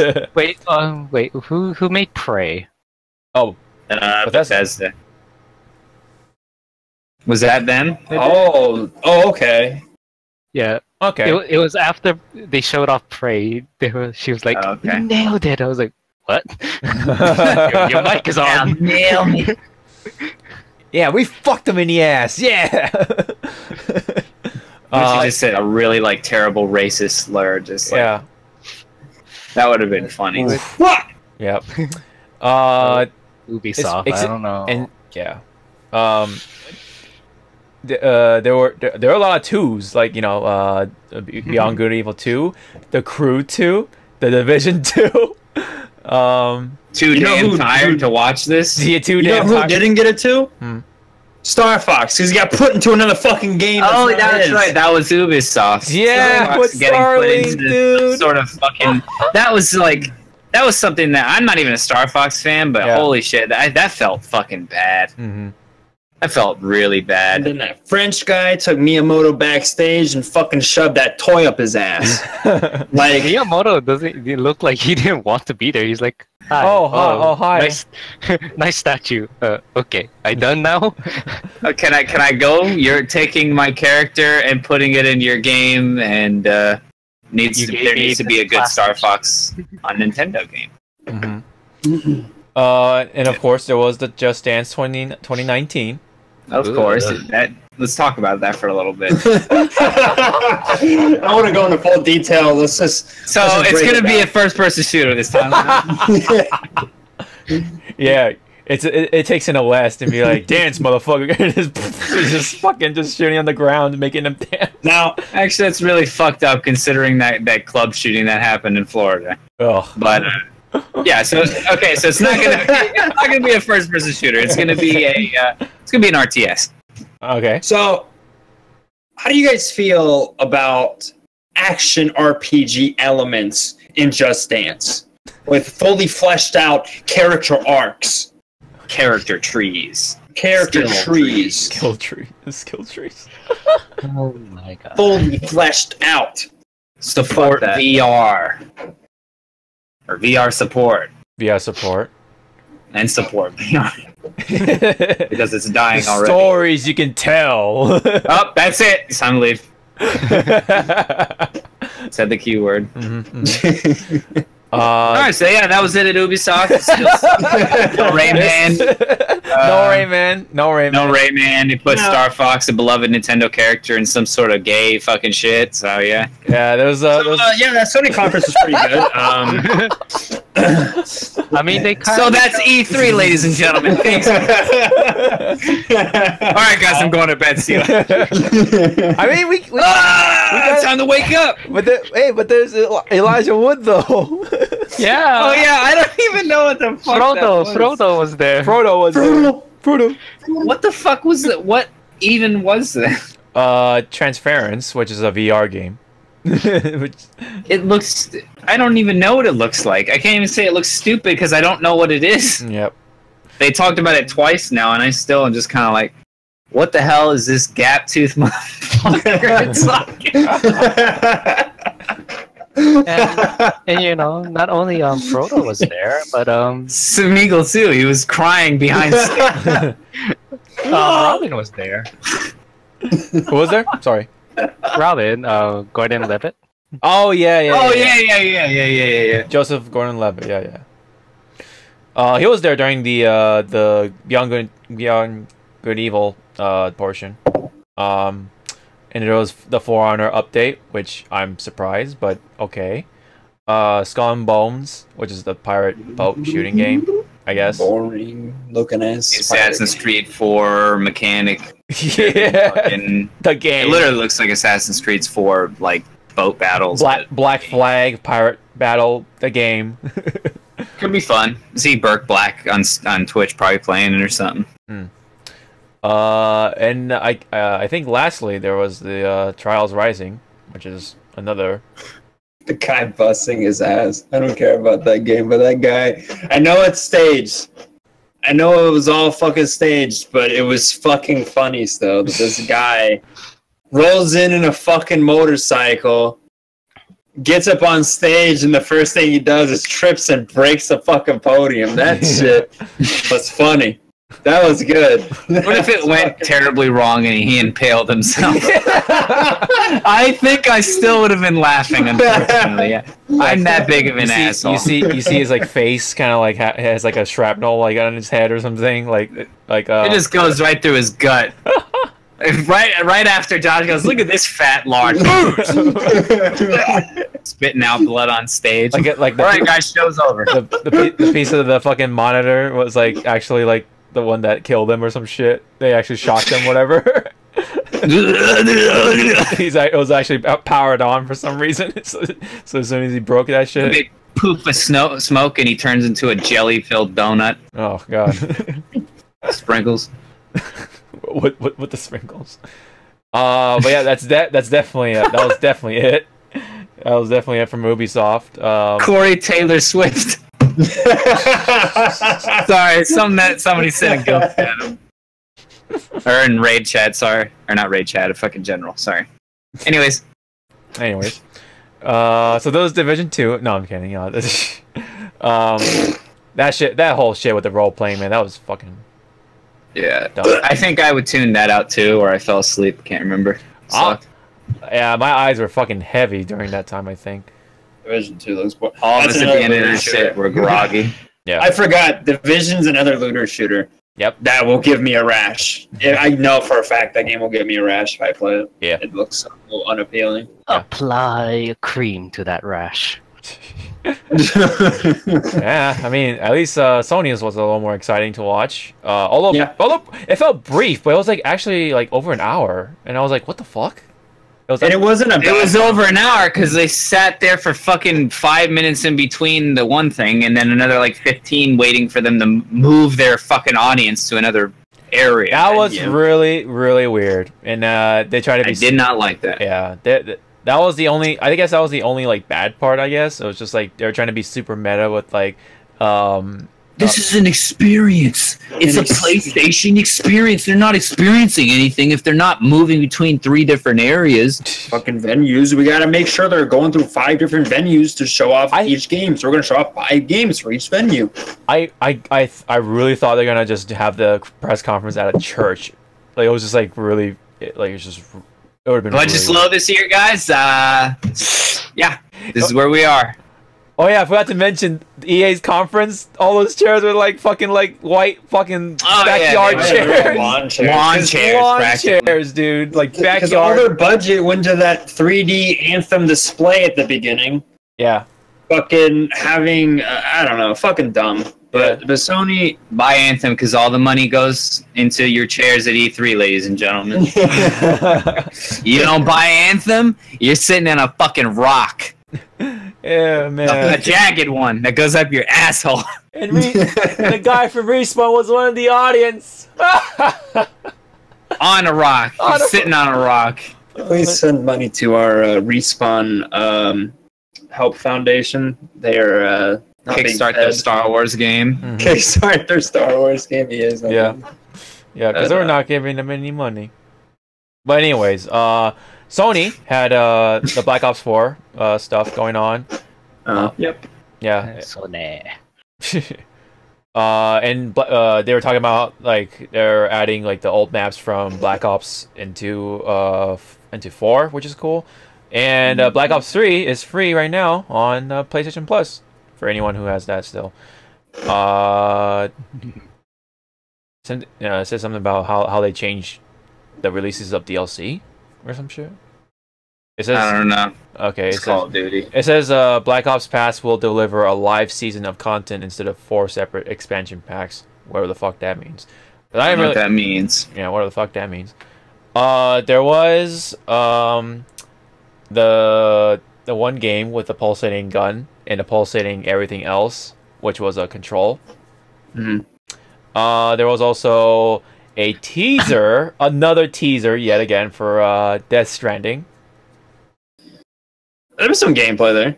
There's some, but it's like there was some hiking adventures. Yeah, it was just a bunch of hiking. There's a guy that what was it, Matt Mickelson ripping his toenail out. Oh no. God. That was pleasant. That was something I definitely wanted to see. Yeah, Thanks, Norman Reedus ripping out his toenail was it Norman Reedus that did it? It's Norman Reedus. Oh, was it Norman? Okay. So Norman Reedus ripped out his toenail. Yeah. Thanks, Sony. I thought you were being sarcastic for there. I was like, okay. Yeah, that was gross. And we still don't know what the fucking game is, and I won't know until we beat it and be disappointed in it. There you go. Yeah. And try to figure out what we just played. I think that's what it is. Mm-hmm. We're gonna figure out what we played, and everybody on Twitter is gonna be like, "I got it. I know what this game is." Yeah. And then they'll come up with a whole theory, and then fucking it's not what Kojima intended. Cryptic ass theory. Yeah. It's not the whole point of the game is to eat little fat caterpillars. Yeah. Grubs or whatever the fuck it was. Those grub worms or whatever. But there was something really cool. Ghost of Tsushima definitely showed off some gameplay, and looked very pretty, very beautiful. I'm personally interested now, and would love to get my hands on it whenever that comes out. And oh yeah, there was some update for God of War, like they're adding New Game Plus or something. Mm-hmm. Yeah. And then obviously more Kingdom Hearts 3, another trailer for that. That was where they showed off the Pirates World. Yeah. And also, of course, they showed off the Last of Us little fucking dump of gameplay with Sweaty Silverman. Sweaty Silverman kissing Ellie. And that's been on Twitter as apparently one of the best video game kisses, I guess. What? Yeah. It's kind of cringy. Yeah. It was weird, and their fucking skin looked like they were really gross. Like, that's not a good video game. There was that part when she was like rubbing her face on Ellie, and you hear the sound. I'm like, oh, fuck. I wanted to go wash my face after I saw it. I was like, oh man, I'm gonna fucking. She has her pores were like glistening with like sweat and shit. I'm like, in her hair. You could see it in the hair and shit. I'll give them credit for that. That's fucking good. That's good. Detailing. That's some next level shit. Yeah.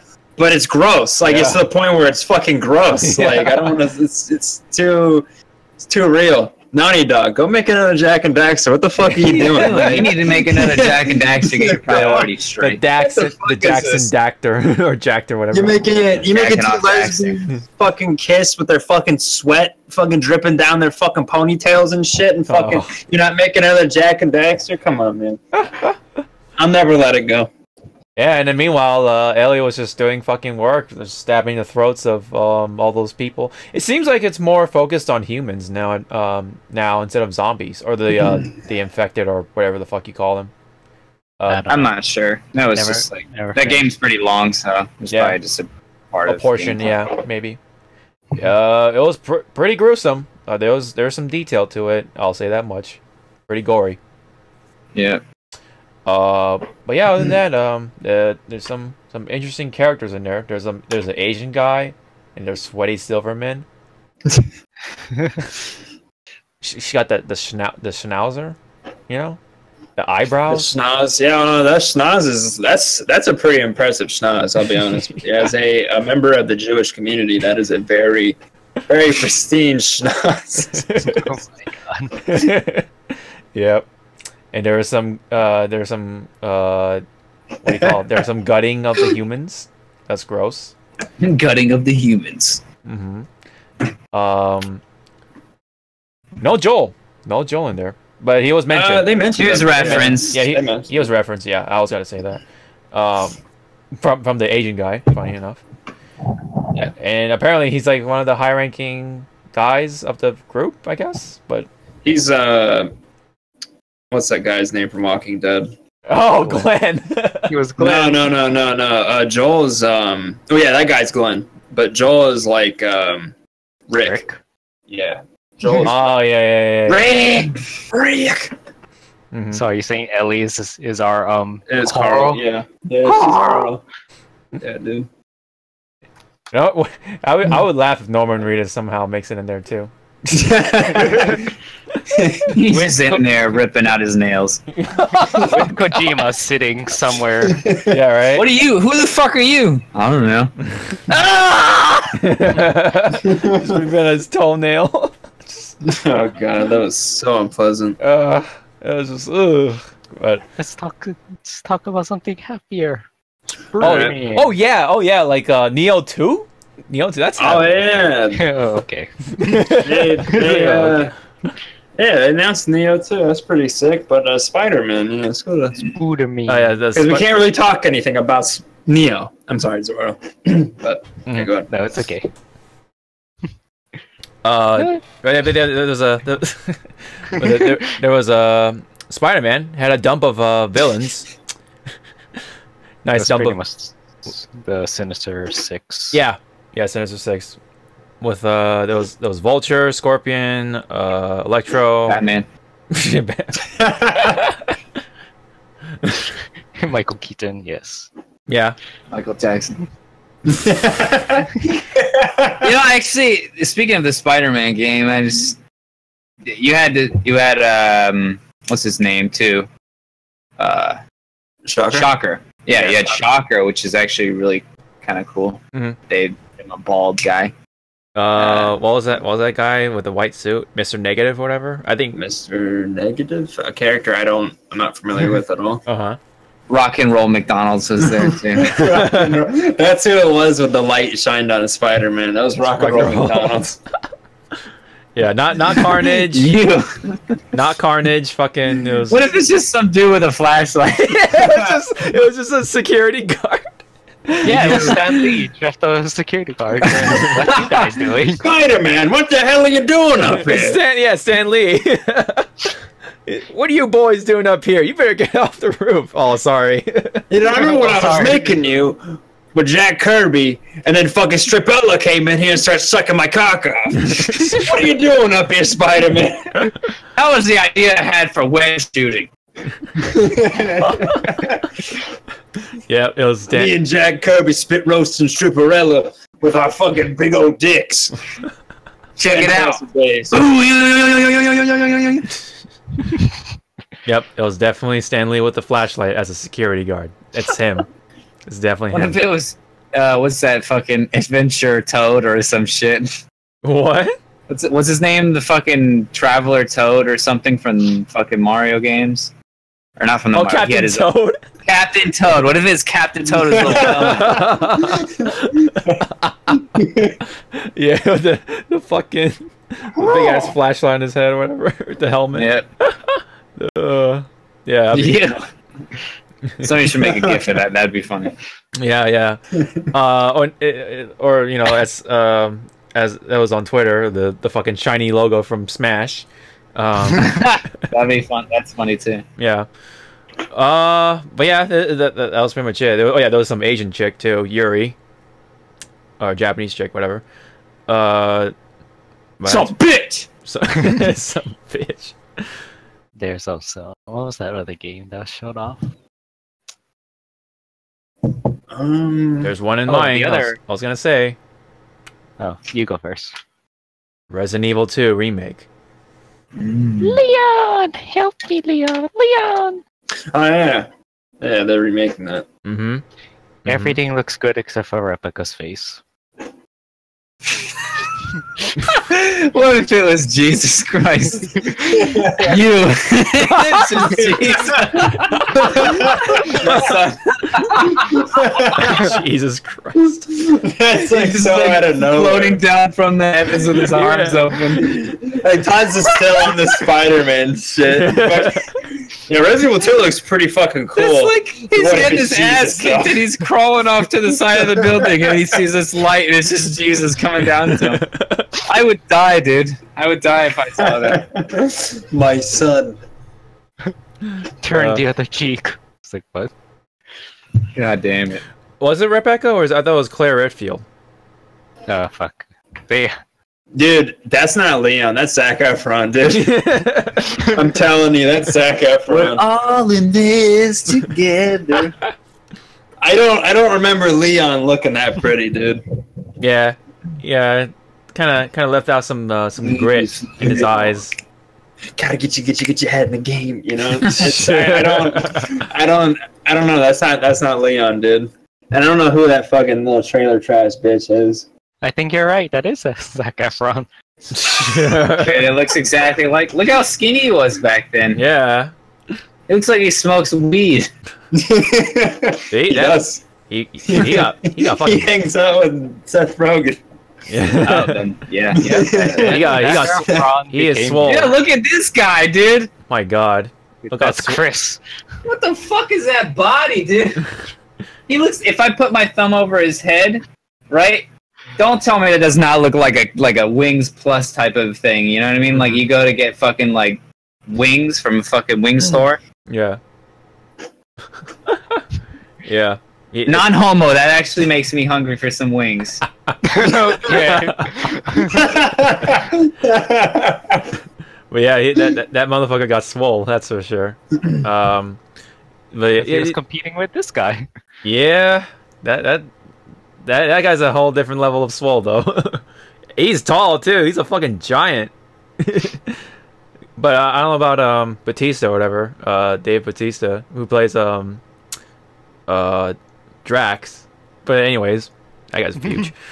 Anyways, back onto Resident Evil here before we go homo for some reason. Hi guys. Too late. Like when that trailer first played, I was like, "What the fuck's going on? Like, are we in the perspective of a rat or some shit?" And yeah, it was just really random. Ratatouille the video game. I literally thought it was like some fucking super overly artistic fucking game where you play Rat as a experience. rat. Yeah. And I was like, God, what are these people like thinking? Like, why are we making games? You play as a shark and you attack things. You have a skill tree for your shark. That's a real game, by the way. That's a real game from the PC press conference. Gaming Yeah, that was. You get, yeah, man, you get to play as a shark, dude. That's fucking radical, dog. I don't have a connection to Resident Evil 2. Yeah, I have a connection with 4. Yeah, Leon's other game. And they put that perspective from 4 to this game now, which is different. But the thing is, I'm glad it is, and not some overly artistic fucking game where you play as a rat, scurrying through some dude's pantry. That would be terrible. Like, I never want to see that ever. There you go, indie developers. Overly artistic game. You play as a rat. Name of the game is Radical. There you go. Oh my God! I did the work for you. We'll make it. Oh shit. It looks pretty though. Obviously, Ada. Did you see that? You see that part with Ada Wong though at the end? No. That little silhouette. Ada. Oh wait. But it's cool. Other than that, I mean, it's coming out January 2019, 25th. Everything's coming out in January. Seriously, I think a lot of the games coming out like early 2019 at that, dude. Seriously, especially Kingdom Hearts. We forgot to mention the fucking release date for that. Like, so pretty much next year, like the first month is like, oh, that paycheck, yeah, it's fucking like last January, dude. It's gonna be the same January, man. It's gonna have all these good games and shit. Well, I'm just probably gonna get Kingdom Hearts 3, but for now. What is it, Todd? Alright, hold on. Let me put it in.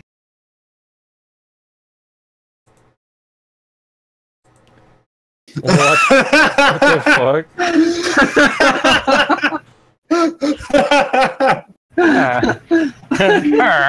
It's Corey Taylor Swift. Oh.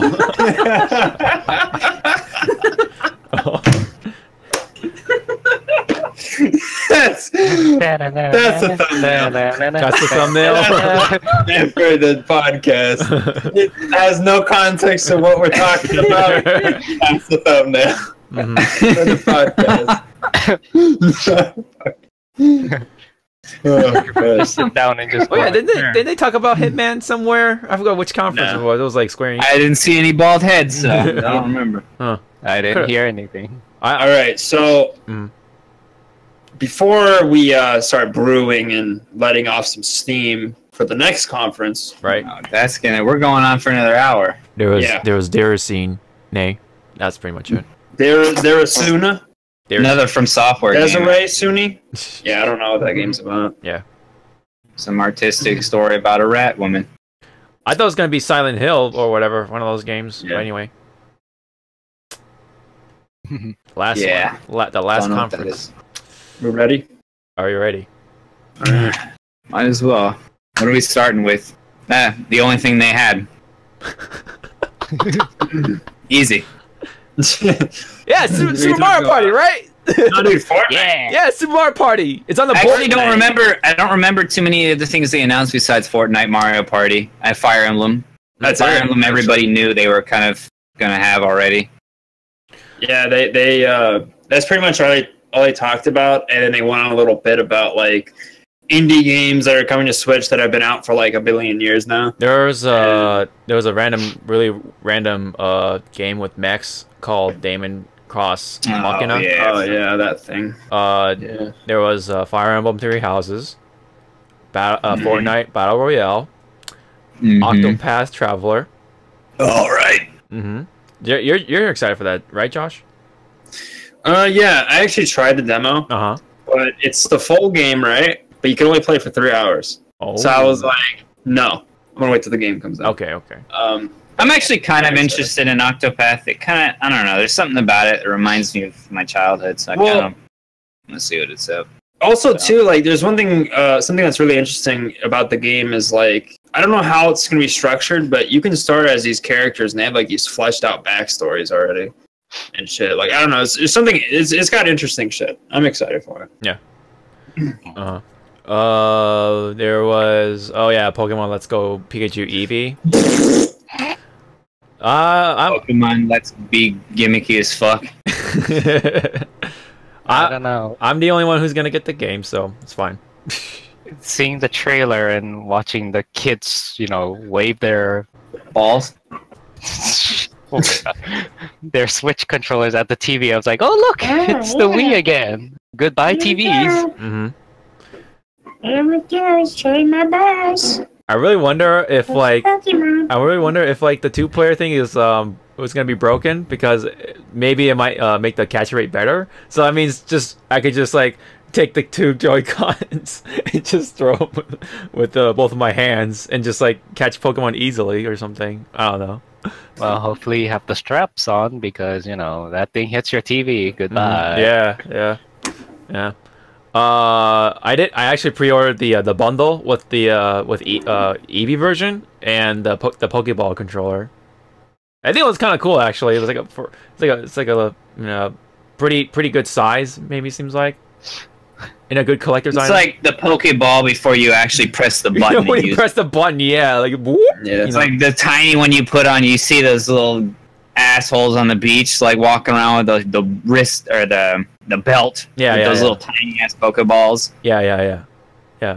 It's cool for a collector. Yeah.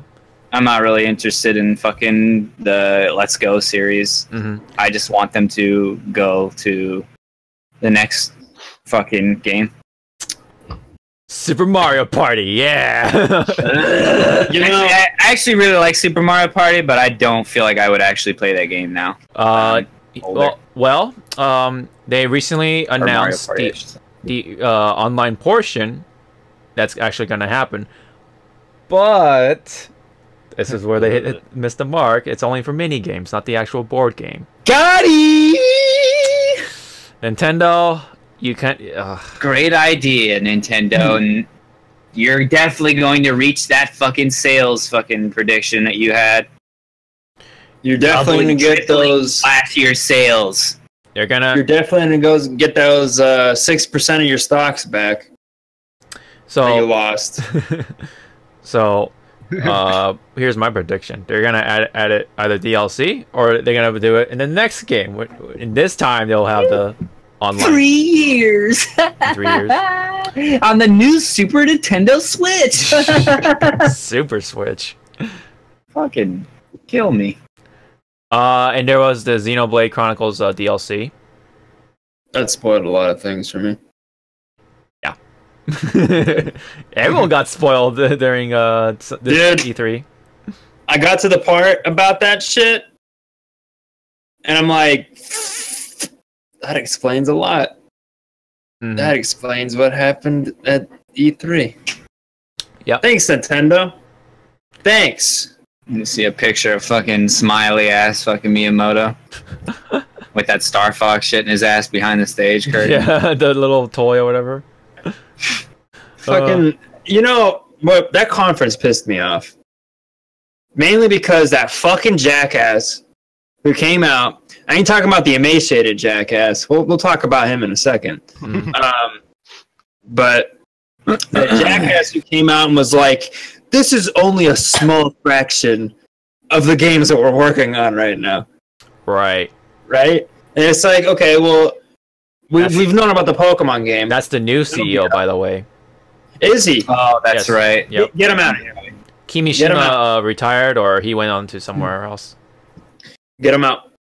Mm-hmm. I'll be the CEO. Biostasis. I'll fucking get fucking Animal Crossing out tomorrow. Yep. Fuck that shit, dude. The blue balls. Mm-hmm. The blue ball statement. Mm-hmm. Future projects. That's about it. Future projects. We got future projects. But, you know, it's something interesting. Yeah. It's only a shard of the stuff we're working on. Oh, It's really? Because one thing I, was wondering the whole time was like, I'm not going to expect Metroid Prime 4 too much. Maybe a little more information on it would have been nice. But Fucking screenshot or something. What about the Bayonetta fans? Yeah. You know what I'm saying? Like, Pikmin wasn't there. In new Pokemon. Well, we don't want to talk about. We don't want to talk about shit. In the future, it's coming out next. You said it was coming out next year. You announced Metroid Prime 4 like fucking last year, and you're not gonna say shit. Like it's kind of like it's not hypocritical, but it's kind of backwards because like it's ass backwards. It's not gonna fucking. It doesn't add up. You know what I mean? Yeah.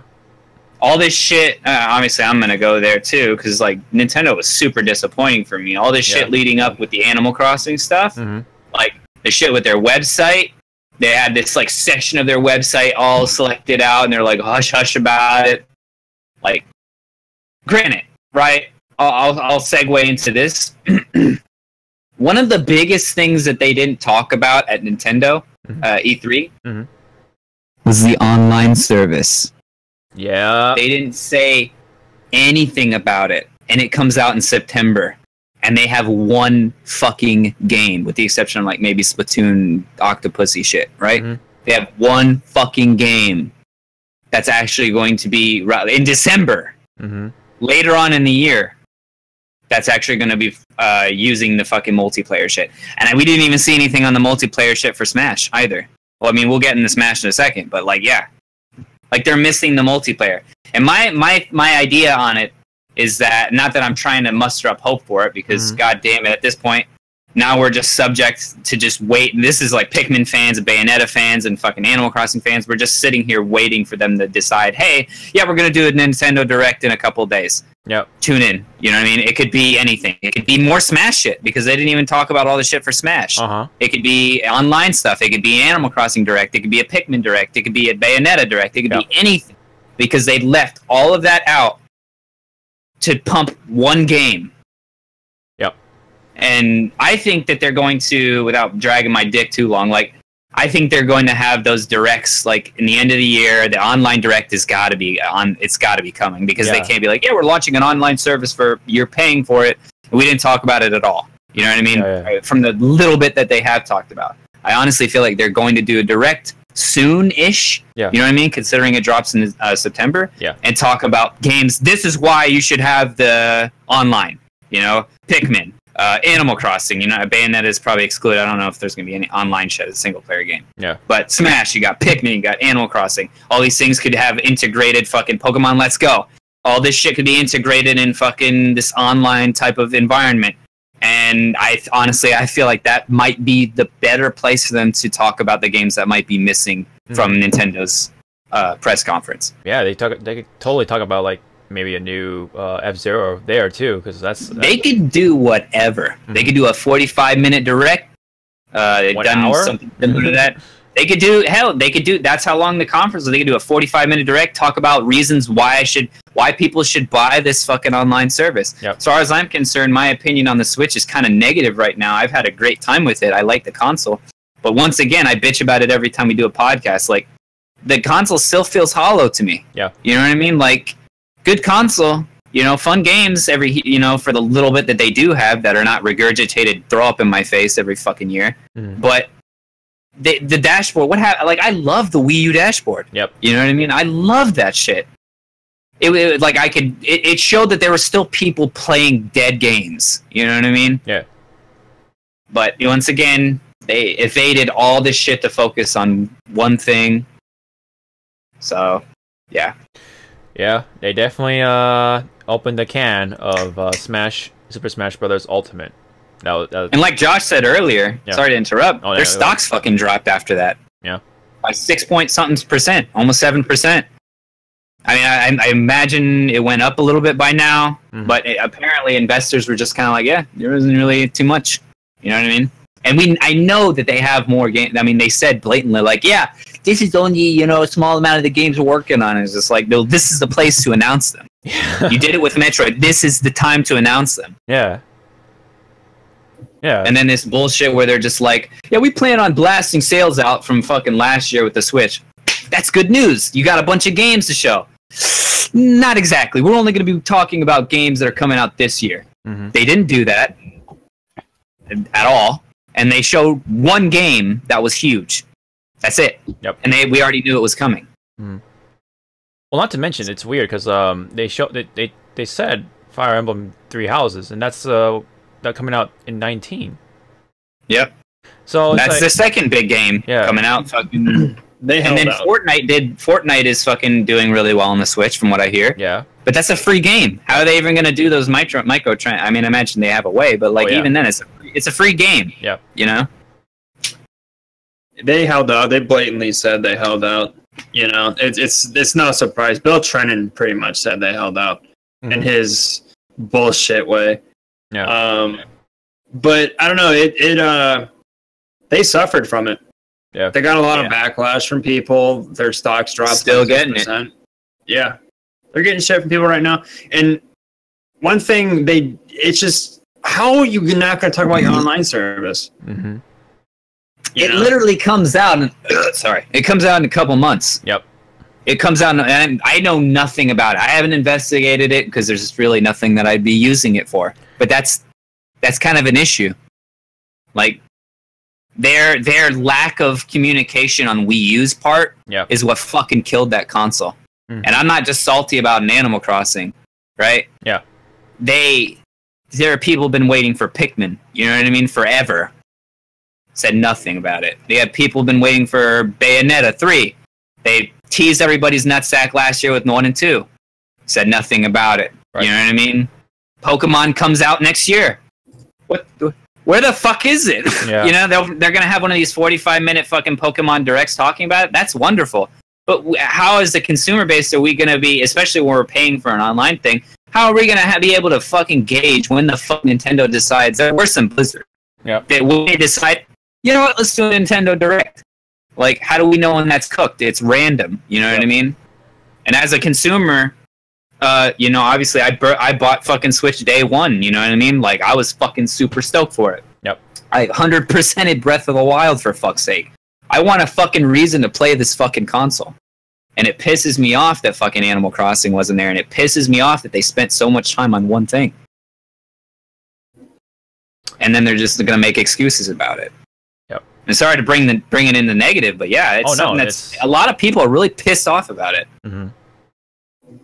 Yeah. Yeah, it's pretty inexcusable because, like I said, the fucking online shit, like, you gotta talk about that. That's a big deal. Like, no one knows anything about it because you haven't talked about it at all, and it comes out this year. And Especially like my thing with this is like I feel Nintendo will be doing a direct sooner than we think because they're getting a lot of shit. Right now. Probably in July. And they got to get those stocks back up. Yeah. They want to make those. They want to make their money. They want to make those sales. Smash is a big seller. Yep. But they got to be talking about other shit. Yeah. They got to be talking about other shit. Yeah. It definitely did not deliver as strongly as they did last year, or other times too when it comes to E3 press conferences for Nintendo. They definitely dropped the big blue balls this time around, unfortunately. And I mean, it's just, I guess from here on, hopefully we can hear something from Nintendo. Still got some time left in the year, Nintendo. Yep. They got to talk about online soon enough. They have to give people... What games could people actually be paying for the online service besides Smash in December? Splatoon. And I don't really can't think of any more. Yep. That's it. Just Splatoon. How many people actually Mario Kart, but that's really it. I mean, Mario Kart and Splatoon are really fucking popular games, but I'm not saying that facetious, you know, like how many people actually play it, you know, because I know there's still a lot. Yeah. You know, like, but that's not really that's not really worth their service, really, you know, to me at least. Right.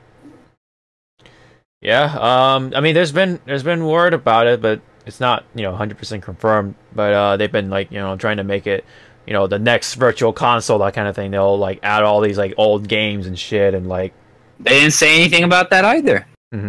Like, which is it's a negative and a positive. This conference sucked. Maybe they learned from it. You know what I mean? Yep. I hope so. They lost money, like they lost investors. I hope they learned from it, and I hope within what is it? Almost fucking. I'm not gonna date it, but it's pretty damn close to fucking when this is when it's supposed to drop. We got a couple months. I just said I wasn't gonna date. I did it. Anyways, yeah, fucking. We got a couple months before that shit drops, and let's just hope that they go, hey, we're doing a direct to let people know why you should buy the service. Not here's what the service is, but why you should buy the service. Yep. I think Animal Crossing, there's no way they're not working on it because of that bullshit on their site, because of all this shit that's going on. I don't know about Pikmin because I don't play that game, but as far as Animal Crossing, I feel like that game is being worked on, if not maybe, I don't know about close to being done, because I know the team is separate from Splatoon. Yep. So I know that they're working on it in some way or another. Yep. And that would be a perfect game to release with the fucking online service being like, hey, you can connect with your buddies in your Animal Crossing fucking towns and shit. You know what I mean? Even if it's obviously not going to release this year. Yeah. But that would be one reason why people would be like, oh yeah, that's a reason to get the online shit. I think by them just lacking to deliver games, like now that it's like half the year already, them talking about an online service is going to fucking still put them in the shithole, because fucking literally people will be buying. Nobody's going to buy the online service for fucking games that have been out for a fucking year already. You know what I mean? Not nobody, but not too many people. Yeah. They're going to buy it for Smash. And we didn't even hear anything on the online in that game. Yeah. There was barely any modes. It's like, 8-player Smash is coming back. Yeah. Spend 35 minutes on it, or 30 minutes on it. They didn't really talk about anything. You know? Which I suppose we could segue into Smash now, because that's going to take 45 minutes to get through. Yeah. So, as much as they didn't talk about the other games that we kind of wanted to hear, they talked about Smash Ultimate, and that's now it's been confirmed what it's called. First off, they say it's an entirely new game, although it is borrowing a lot from Smash 4, especially with the models and everything. But yeah, there are some cosmetic changes, like the expressions on their faces.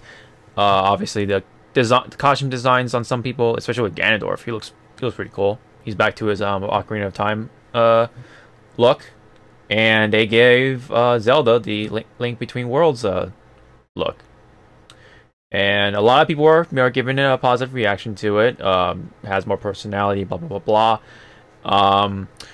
A lot of changes with the technical gameplay stuff. You know, with now you can short hop air attack easily just by hitting A and X together, which is kind of neat now. You don't have to like practice your fucking fingers off just to do that like in Melee. There is the whole thing with directional air dodging, which is kind of big, which because some characters need it, like characters that have bad recovery options. Cloud. His can go straight up really high. I'm talking about Dr. Mario, dude, and Little Mac. Yeah, those characters kind of need it. Yeah, Little Mac's recovery is really bad. It's really bad. And Dr. Mario is like, you get thrown off the map, you're fucked. Yeah, he's a glass cannon. Dr. Mario's is the next worst recovery out of anyone else. He definitely needs it, so glad to see maybe he'll have some chance. There are some changes with the attacks as well, but I'll get to that later. They surprisingly put Pokemon Trainer back in there, even though they kind of like try to like step away from the transformation aspect of. I think Pokemon Trainer was taken out of 4 because of the limitations to the shit on the DS. I think that's a big part of 4 being the way it was. Yeah. And why it was so limited in its regards, of course, because it was still a good game, and it still had a lot of shit. But I think it was all to try to compete with that fucking 3DS and not being like, this is the optimal, the best version, even though it was like, oh, this is a console. That's a 3DS thing. They wanted to kind of level out the fields. That's what I think, at least with because I've heard speculation about that. But yeah, they brought back the trainer. Yeah, that definitely is a big part of it too. Not just like, oh, we didn't want to focus on transformation, because the 3DS is very limited for those kinds of gameplay mechanics. So that's why they took it out in the first place. That's actually a good reminder. Yeah, Ultimate is now on its own, on the Switch only, so nothing really holding it back really, and quote unquote everyone is in there, so all the old characters from before are back in there as well, like Wolf, Snake, even Ice Climbers, Young Link, and they showed off a new character, which is Ridley, which is cool. They finally were able to fit Ridley in there, even though they've been saying, he's too big. But oh god. Yeah. But he's just as big as Bowser. I don't know what the deal was. They could have just done that in the first place, but hey, they did it. Yeah, they shrunk Bowser. Bowser's a big bitch. Yeah. Like, they shrunk his ass. Like, might as well shrink Ridley. They scale him down. There are some other changes that are very character specific. Don't want to go through all of them, but one of them for sure I did want to bring up personally is that Dr. Mario has a down spike, which is that's cool. Yeah, I'm pumped. Ganondorf has swords now. He uses a sword. Sword. Oh man, it's been a long time, right? That's cool. Yeah. A lot of cosmetic changes. Obviously, there's Mario's with Cappy. Not as an attack, unfortunately, but he do shit and his eyes kind of pop up here and there. Who else? Oh yeah, Pichu was back in there too.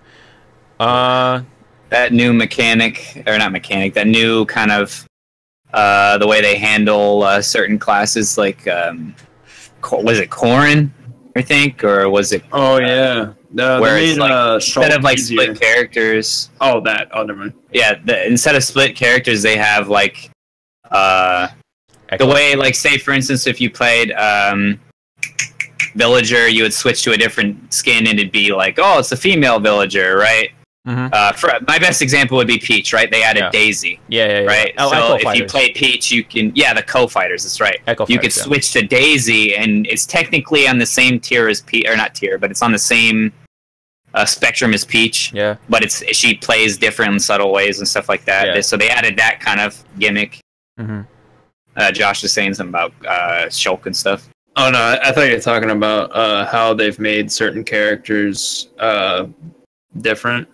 Like, they made a lot of things more accessible to people instead of being annoying. Yeah, because I feel like Shulk's more accessible now because they've made his like stances like easier to use. Yeah, because instead of like just having to rapidly hit B all the time, you can now have the Witcher select or some shit. The wheel, like pretty much the weapon wheel select or whatever, and just like select your power or effects or whatever, which is like really cool. Of course, you know, Bayonetta's back in there, and she's still a problem. You leave her alone. Yeah, people are gonna complain, and she'll get nerfed somehow. Unfortunately, that's funny. Yeah, no, like it's like seriously, like we all saw, or a lot of us saw that anyway on the invitational stream with Smash, with MK. I was laughing at Zawarudo's post at Kirby. Oh really? Oh yeah. Yeah, that they was still, as you said, is a problem. She still can take you high. Yes, she still can take you high, as MK Leo demonstrated. And people were just like, "What the fuck? That's still in there?" And it's really funny because right after that invitational, Sakura was like, "Yeah, I'm gonna fight back tonight, and as soon as I we gotta fix some shit. As soon as I get home, I'm gonna start working on the game again." And I saw 3 bugs in there already, so I'm gonna get those fixed up pretty much. But yeah, that Ridley's thing is interesting. He does have like a grab or something. He's his tail. That shit looks fucked up. Yeah, the tail thing stuns people. Who else? Any big changes? I guess. Trying to think here. Zawarudo, do you wanted to point out some changes? Minus like the how some people's animations look different. Yeah, because like as you said before, there was more facial expressions. Like they showed it off with Donkey Kong. Yeah. There was like one animation that really got me like, oh wow, they changed it. I forgot which person it was. Go look at the roster. Oh, Game & Watch looks totally different. Oh yeah, because a lot of his attacks they resemble more of the characters from the games, from a lot of the Game & Watch whatever games. There's a lot of like little changes and tweaks and stuff like that, and mostly everyone. What would you say? There's Final Smash are faster apparently. Oh yeah. They sped up the Final Smash a lot more. It's all like so you have like Pac-Man's like Final Smash just like going fucking everywhere and shit, and same with Sonic's. So now it looks like fucking Maximum Wesker, and then I mean it fits, yeah, sure. What was it? Oh, Fox's Final Smash changed like so much. Now there's no more Landmaster because it's retired. Same with Wolf and Falco, I imagine. Yeah, probably. Actually, yes, for Falco too. I don't know about Wolf. I imagine it's the same thing. Yeah.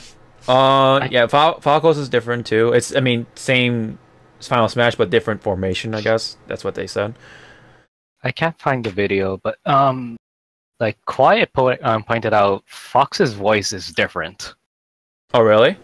Yeah, it's not his high-pitched Landmaster. It's more like close to. It might be from Zero. Might be. Yeah, because they modeled it. They modeled it off of Zero. So,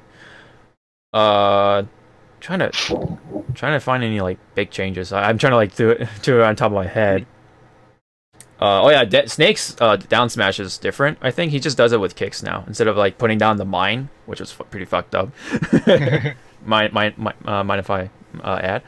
Oh, there's the new like indications for like Cloud, Robin. Yeah, the UI they indicate like the charges and stuff like that. Yep. And also Samus can like charge up midair now. Yay! That's a pretty big touch up.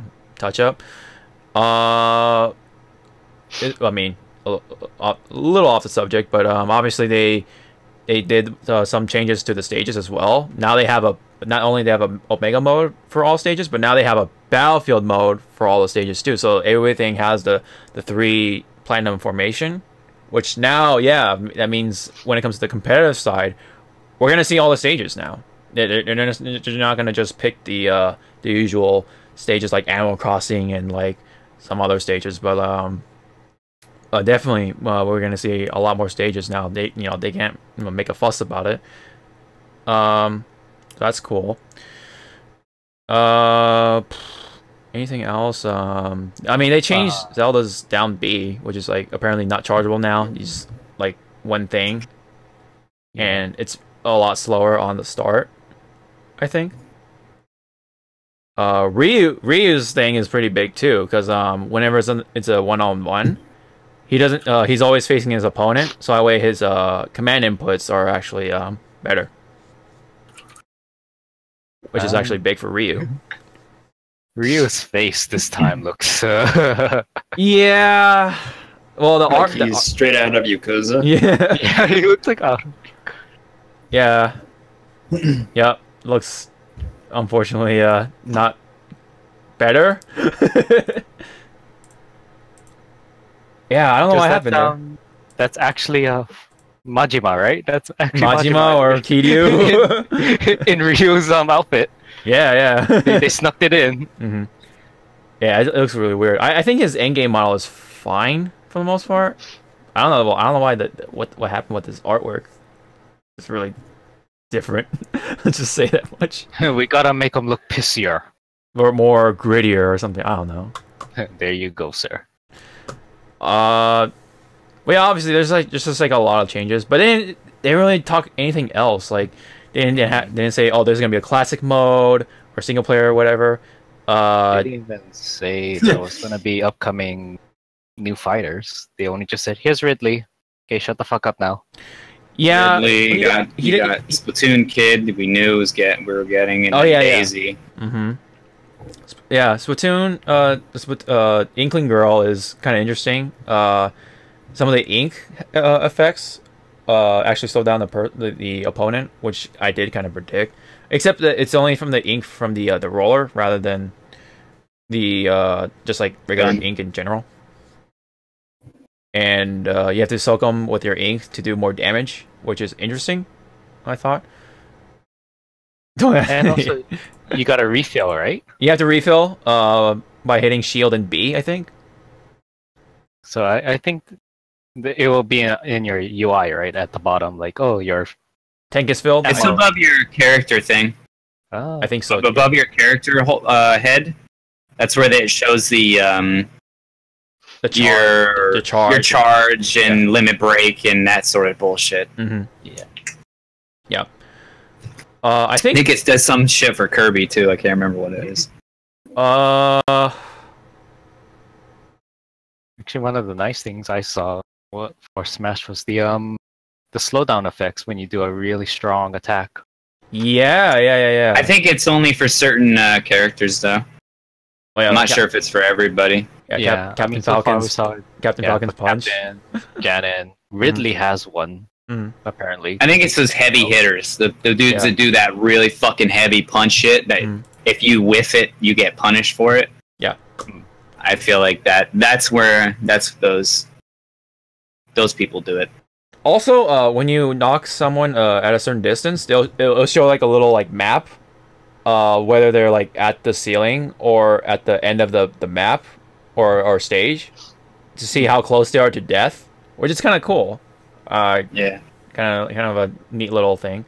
A lot of convenient things, quality of life changes, I would say. But yeah, it's like overall. And they also did like a lot of the skins too from like certain games. Like Ike has both his Path of Radiance and his other costume too, and apparently his voice is different from what they. I don't know why they didn't. Maybe it's something they'll talk about later, but they didn't show too much on the skins.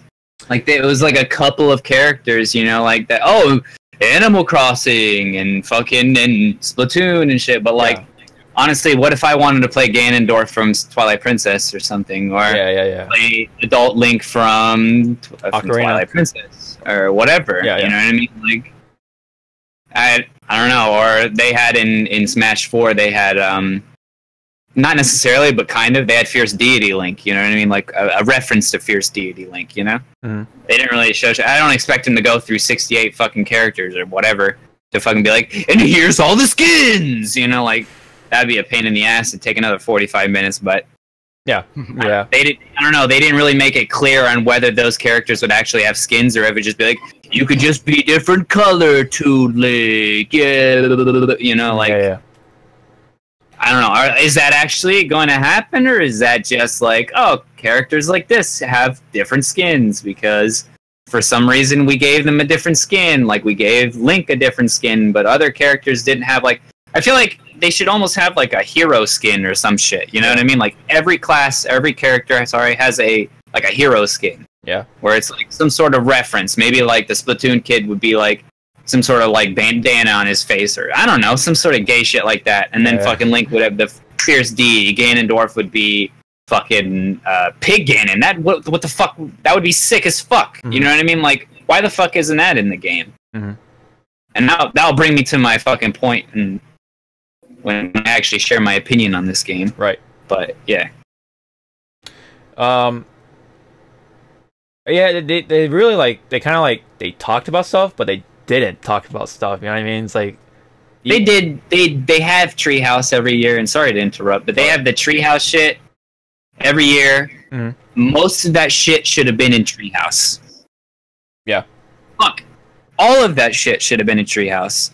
The announcement, the cinematic... The new characters, the old characters should have been the actual in E3, and then Treehouse should have been here are the fucking mechanical shit that we're changing, because most of the people who play, I'm not even going to say the backbone, the whole goddamn body almost, with the exception of I don't know what percent, maybe fucking 20%, plays that game casually. They're not going to give a fuck about the mechanics of fucking all that shit. Most people don't take Smash serious. You know what I mean? I sure as fuck don't. So, yeah. Yeah, that's a very good point. I mean, the majority of these fighting games bought are casuals, you know, and especially Smash. Especially Smash. It's, you know, most people treat it like it's a party game. You know, like you have like 4 players or 4 people or 8 people fucking just play around casually, just, you know, messing and stuff like that. For the most part, with items on and everything, and they add more items, obviously. But I don't even believe like it's really like, I honestly do believe it's more of a party game, because like in like Tekken and fucking, I don't play fighting games. I've said this too many fucking times to get tattooed on my head, but fucking just to clarify that, I don't really know any of this shit with fucking mechanics in regular fighting games, or what you would consider regular or mainstream fighting games and stuff. But I imagine there's more, obviously there's counters and stuff like that. If you can't fight this guy, you're going to have to learn a character to counter that thing, you know, as you would do in like Overwatch or something. Whereas the Smash, I don't really see that too often. You know, even in not professional, but like pro, you know, even in big time gameplay, tournaments and stuff like that, I see, like, you know, characters that people are comfortable with, you know, depending on, you know, certain matchups and stuff like that. For the most part, I feel like most characters are almost viable, you know, depending on how much time you put into them. You know, so I feel like Smash is more of a party game. That being said, you know, it's a massive casual market. I've been playing Smash since I was a little butt. You know what I mean? Like, most people are very, you know, old that are fucking into Smash because they fucking played Melee and fucking 64 and stuff. Yeah. They ain't got time to fucking take that game serious. They should have saved all that shit for later.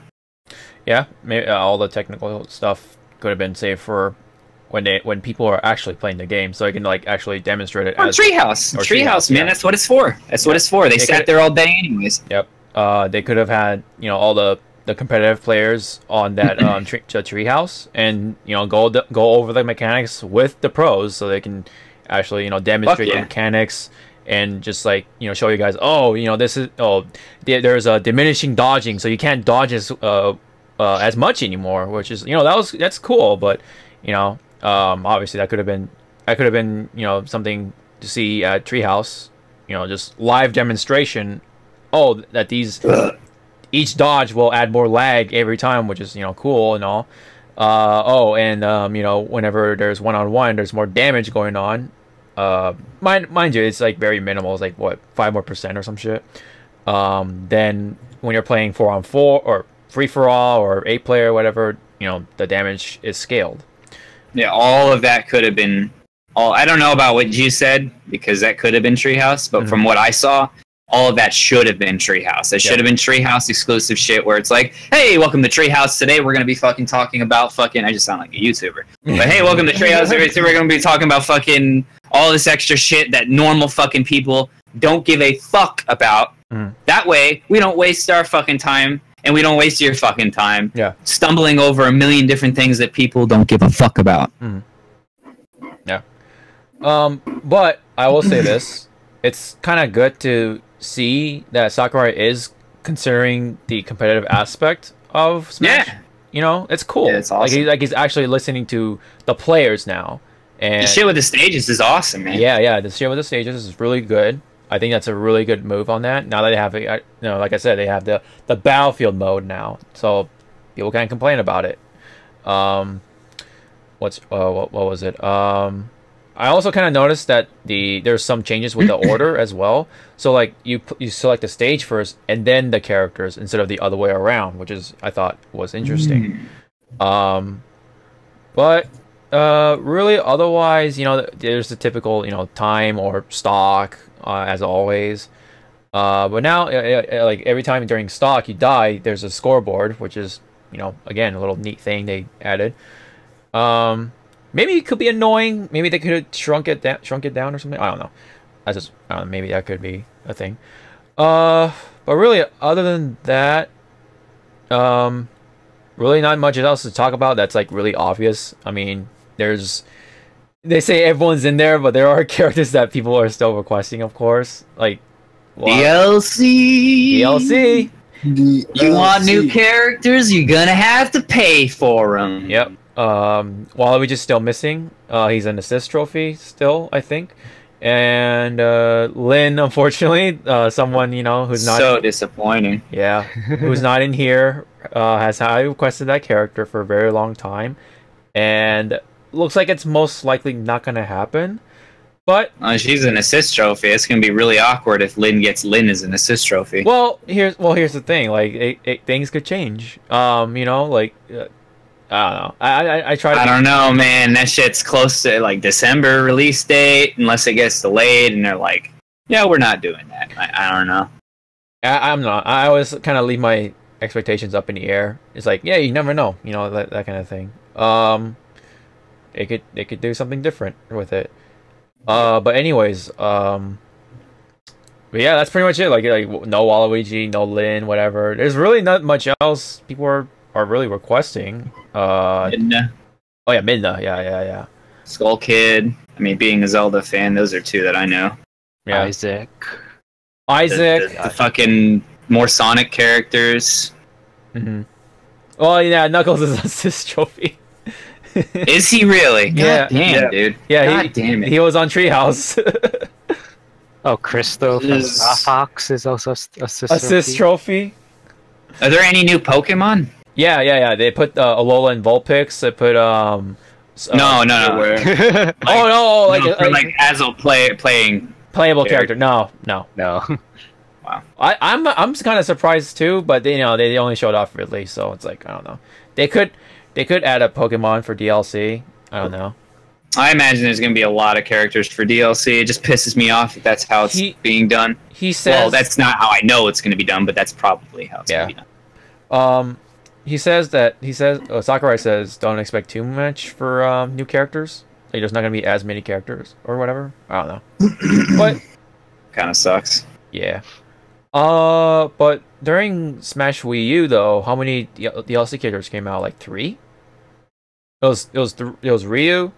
Oh no, never mind. There was like Roy and like Lucas and Ryu, and then Bayonetta and Cloud. So that's about 5. I could be missing other people too, but around 5, maybe 6. Mewtwo. Mewtwo, that's right. Oh, yeah, Mewtwo. Mewtwo was added as DLC. Yeah, it was Mewtwo, then Lucas, Roy, Ryu, then Corrin and Bayonetta. Corrin, Bayonetta, and Cloud. Yeah, I remember. Yeah, the trio. That's a lot of characters. Yeah, it could be split in half. So maybe only 3 are gonna be added, including Ridley. So that's only 2 more characters. They add new stages, like 3 new characters, but a stage each. That'd be down with that sickness. Yeah, I'm still waiting. Just really sucks it if they do it by DLC. Of course, it's just like I think it'd be cool, like they did with Wolf. You know, secret character. Back in the Brawl day. Oh, yeah. Speaking of which, I think you start off with like the original roster from Smash 64, and then you'll like unlock these unlock more characters like really quickly. The way he said it was like more streamlined, quote unquote. That's really cool. Yeah, so it looks like you don't have to do that much just to like unlock these characters, which is cool. I love playing Melee and then be like, wham, wham, wham. The new challenger approaches, whatever. Yeah. That shit is cool. I'm waiting for this stage to return. Oh, Pokeflow or whatever? No, hell fucking no. Why not? Fuck that stage, dude. They already put Big Blue in there. Fuck that stage, dude. I'm glad they brought back Terminus Field, or not Terminus Field, Great Bay. That map's cool. Oh, yeah.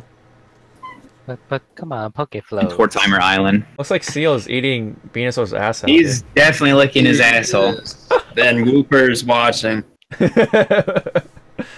I wonder. Yeah, I definitely wonder what Pokemon they'll put in the items or whatever. It's probably gonna be that fucking bow and arrow dude from fucking Decidueye. Sun and Moon. Yeah, Decidueye. Yeah. And I don't know. They might put him as a new character or a playable character. I don't know. For DLC. No. They're gonna put that sexy black chick from fucking Sun and Moon. That's what I wanted. Oh, for what? Sun and Moon? Yeah, from Sun and Moon. Yeah, okay, I know what I'm talking about. She's a trial person. Olivia. Yeah, that's They're her. gonna put Hawk's favorite Pokemon as a playable character. Gengar. Yep. Yeah, what the fuck, man? Gengar would have been sick. Gengar would have been DLC cool. Hawk. Yeah. Gengar would have been cool. But yeah, probably DLC. We're gonna see 1 Pokemon for DLC, probably. That's my prediction. I don't know. They already have a Rock and Roll McDonald's DLC. They'll have the Rock and Roll McDonald's map. They'll have one of the Fire Emblem characters from the 3 houses or whatever. That's a fucking given. That's a given. Probably new Pokemon, and then one guest character or whatever. Probably Sora. I don't know. Sora. I don't know. Is Gengar an assist trophy? No. Oh. They'll probably do Decidueye, like, honestly. Yeah. They got Gengar would be cool, but yeah, he'd be slow and that would be cool though, because he'd be able to teleport in certain areas, like sink into the ground and pop up in different areas and shit, or just grab people and drag them down. That would be so fucking cool. He would have like a shadow ball projectile. Yeah. That'd be pretty cool. Maybe like a fear. Yeah. Oh yeah. Intimidate or leer or whatever. Whatever those. Nintendo spit in my face when they showed off the Bayonetta section. The what? Because they showed Rodon. I was like, oh, Rodon's playable. Oh yeah. He's a trophy. I was like, oh, okay. Thanks. And once again, Sakurai is treating it like it's his last game. It's probably not going to be his last game, but or last Smash game, excuse me. Obviously, he'll. I mean, it might just be how skinny that motherfucker is. Like, dude, he came out. Dude, next E3, 5 E3s from now, when they're doing a new Smash, it's just gonna be a skeleton in a chair. Skeleton with like that long hair. Oh God. And he's gonna have that button-up shirt in the chair. They're gonna have like 2 strings attached to his skeletal arms, lifting up signs to talk about fucking characters. Good lord! Here, please take a look. Yeah. Other than that, like they didn't really talk about the online mode, like we kind of said earlier. Maybe a story. Who knows? They didn't really. Yeah. I don't think they actually said 8-player Smash. They kind of just All-Star mode. Who knows? Yeah. They didn't say 8-player Smash, but it's written in an article that they're gonna add 8-player Smash, which I don't know why they didn't. I think they did say something about 8-player Smash. Yeah. I think it was the Treehouse thing. Treehouse, yeah, but they didn't. Maybe Treehouse. They said like there is 8-player Smash, but you need 2 switches to make that work. Excuse me. What the fuck? Something like that. That's the fucking case, man. I mean, I don't play 8-player Smashes that much. You know what I really want? You know what I mean? And not to drag this shit on even longer because we've been recording forever. Yeah. But fucking, I want a tourney mode that's like the one in Melee. Yeah. Not the online integrated shit. I don't give a fuck about that. I want to challenge myself with like level 9 or level 8 level 8 computers and a tourney and just like try to see, you know, where I can go on that tier list or on that fucking like section. You know what I mean? Like, I want that shit. Yeah. Yeah, they have to fix that up. Because the one in Smash 4 was like really disappointing. It sucked. No. A lot of people wanted that shit. Yeah, especially online too. Like that shit was super disappointing. But and I hope to God they don't put that Smash board shit in there again. That shit was dumb. I also saw some of the new items and shit too. Oh yeah. Because they have a couple of new items, and they already have a shitload of items in that game, so I don't really expect too much as far as items go. Saw a couple of the new items. They put the launch star from cool. Galaxy, Super Mario Galaxy. Yeah. I saw that. They have like some sort of bomb. Yeah. Some sort of void portal thing, a healing. The black hole and the healing circle. Yeah. Something like that. Could be soldier. Sphere.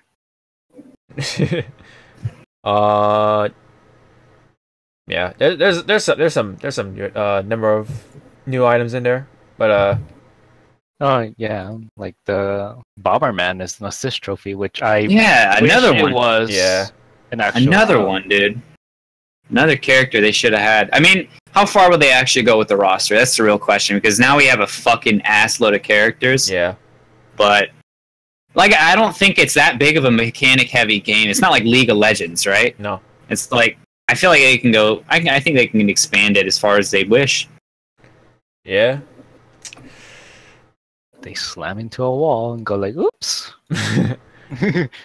Like it makes me think. I mean, I don't know. It makes me think about like if they're gonna do another Smash games, like what the, like are they gonna actually like keep that same number, or are they actually gonna go lower or higher, or like how are they gonna blow people away? Because Ultimate is like pretty big, right?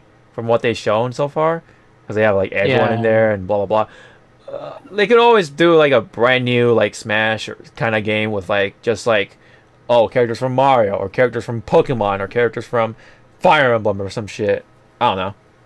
I mean, the only thing I'm worrying about this game is the tournament scene. You have like what 60 something right now characters, and only maybe 10 is gonna be used. Yeah. I think it depends on how like finicky people are gonna be with them, you know, like because people are gonna.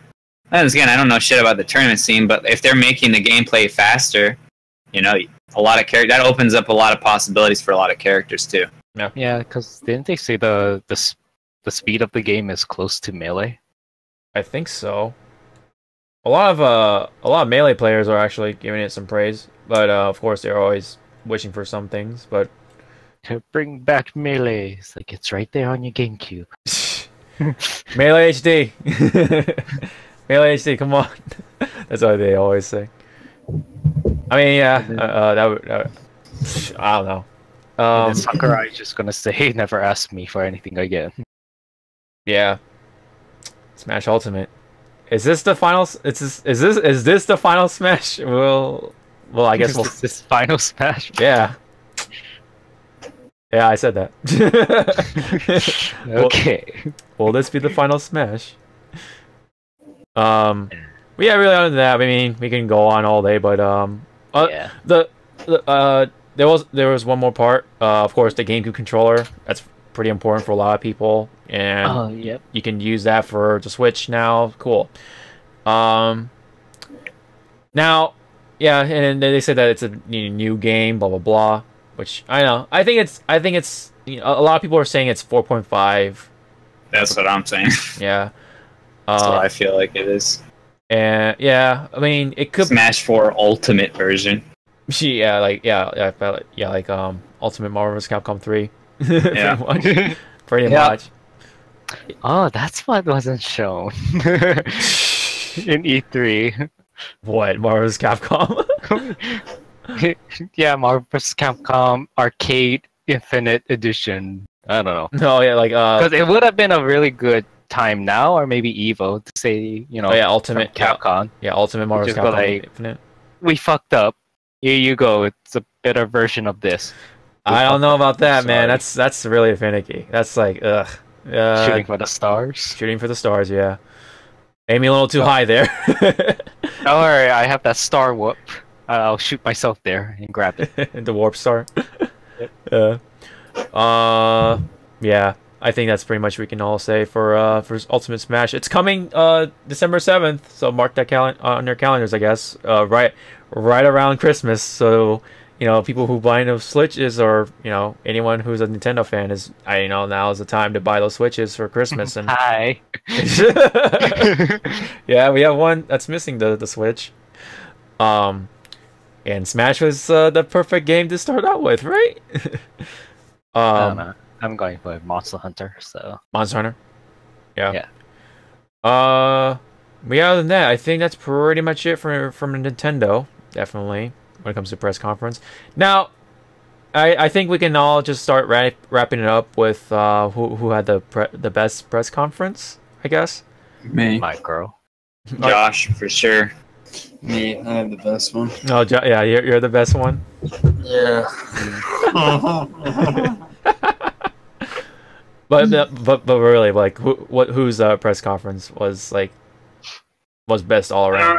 I don't really do the war thing, but if I'm gonna play along, I'll go with Microsoft. They had a lot of back-to-back, just fucking crazy, in-your-face fucking, yeah, exclusive, and almost to the point of just being like, get on with it, you know, like, yeah. That's good for Microsoft. It's good on them, because previous years they were fucking hollow and shallow and boring. Zawarudo, you wanna say yours? Microsoft, yeah. Microsoft. Josh. Ubisoft.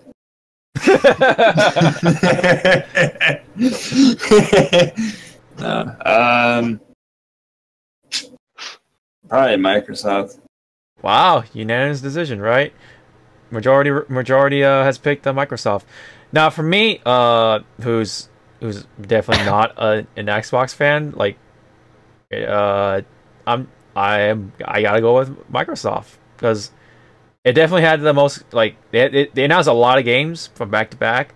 It was really exciting. There was something there surprising for everyone, including like Tales of Vesperia, Jump Force, I guess, for the anime fans. There was a racing game, whatever, as always. There's just a lot of stuff. They didn't really like drag on about one game too much. Nope. You know, unlike Nintendo, unfortunately.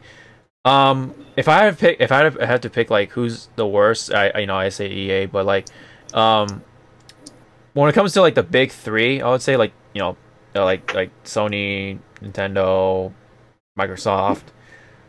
I honestly I would say Nintendo is number 3 and Sony is number 2. Even though PlayStation did have games that they didn't talk about, like maybe like like Gran Turismo, they didn't talk about fucking what's another like Sony game. They definitely like missed out on something. But anyways, yeah, they could have talked more about something. But all in all, I think Sony still had a pretty exciting conference. They showed off that Ghost of Tsushima. And Nintendo, you know, kind of dropped the blue balls. They didn't drop the ball. They dropped the blue balls. Unfortunately, felt like a weak conference. Yeah, they as much as people like Smash, I feel like they went a little. Not everybody likes Smash. Yeah, exactly. They went a little way too much confidence in that shit. They went a little too much on Smash. Yeah, it's a system seller, sure, but a little too much in my opinion. They could have just showed off the characters and that's it. Like, all right, you know, this one game. Yeah. One game is a system seller this year. That's what you guys are so confident about. I mean, Mario Kart did well. Smash is going to do amazing. But one game? Yeah. I don't know if that's going to meet last year. Zelda sold a shitload of Switches. Yeah. Yeah. It's kind of unfortunate, but hopefully Nintendo learns from that and just don't fucking blue ball on it. I mean, because last year they did talk about like, oh, there's gonna be Metroid Prime 4, you know, with a little title logo and shit. They even mentioned the new Pokemon game, the core RPG or whatever, and like, I don't know, it's just kind of ass backwards in my opinion about the whole like holding out on, you know, future titles and shit. Yeah, I mean. Like, this is probably the last thing I got to say about the whole situation. Yeah. I guess Nintendo's disappointment to me.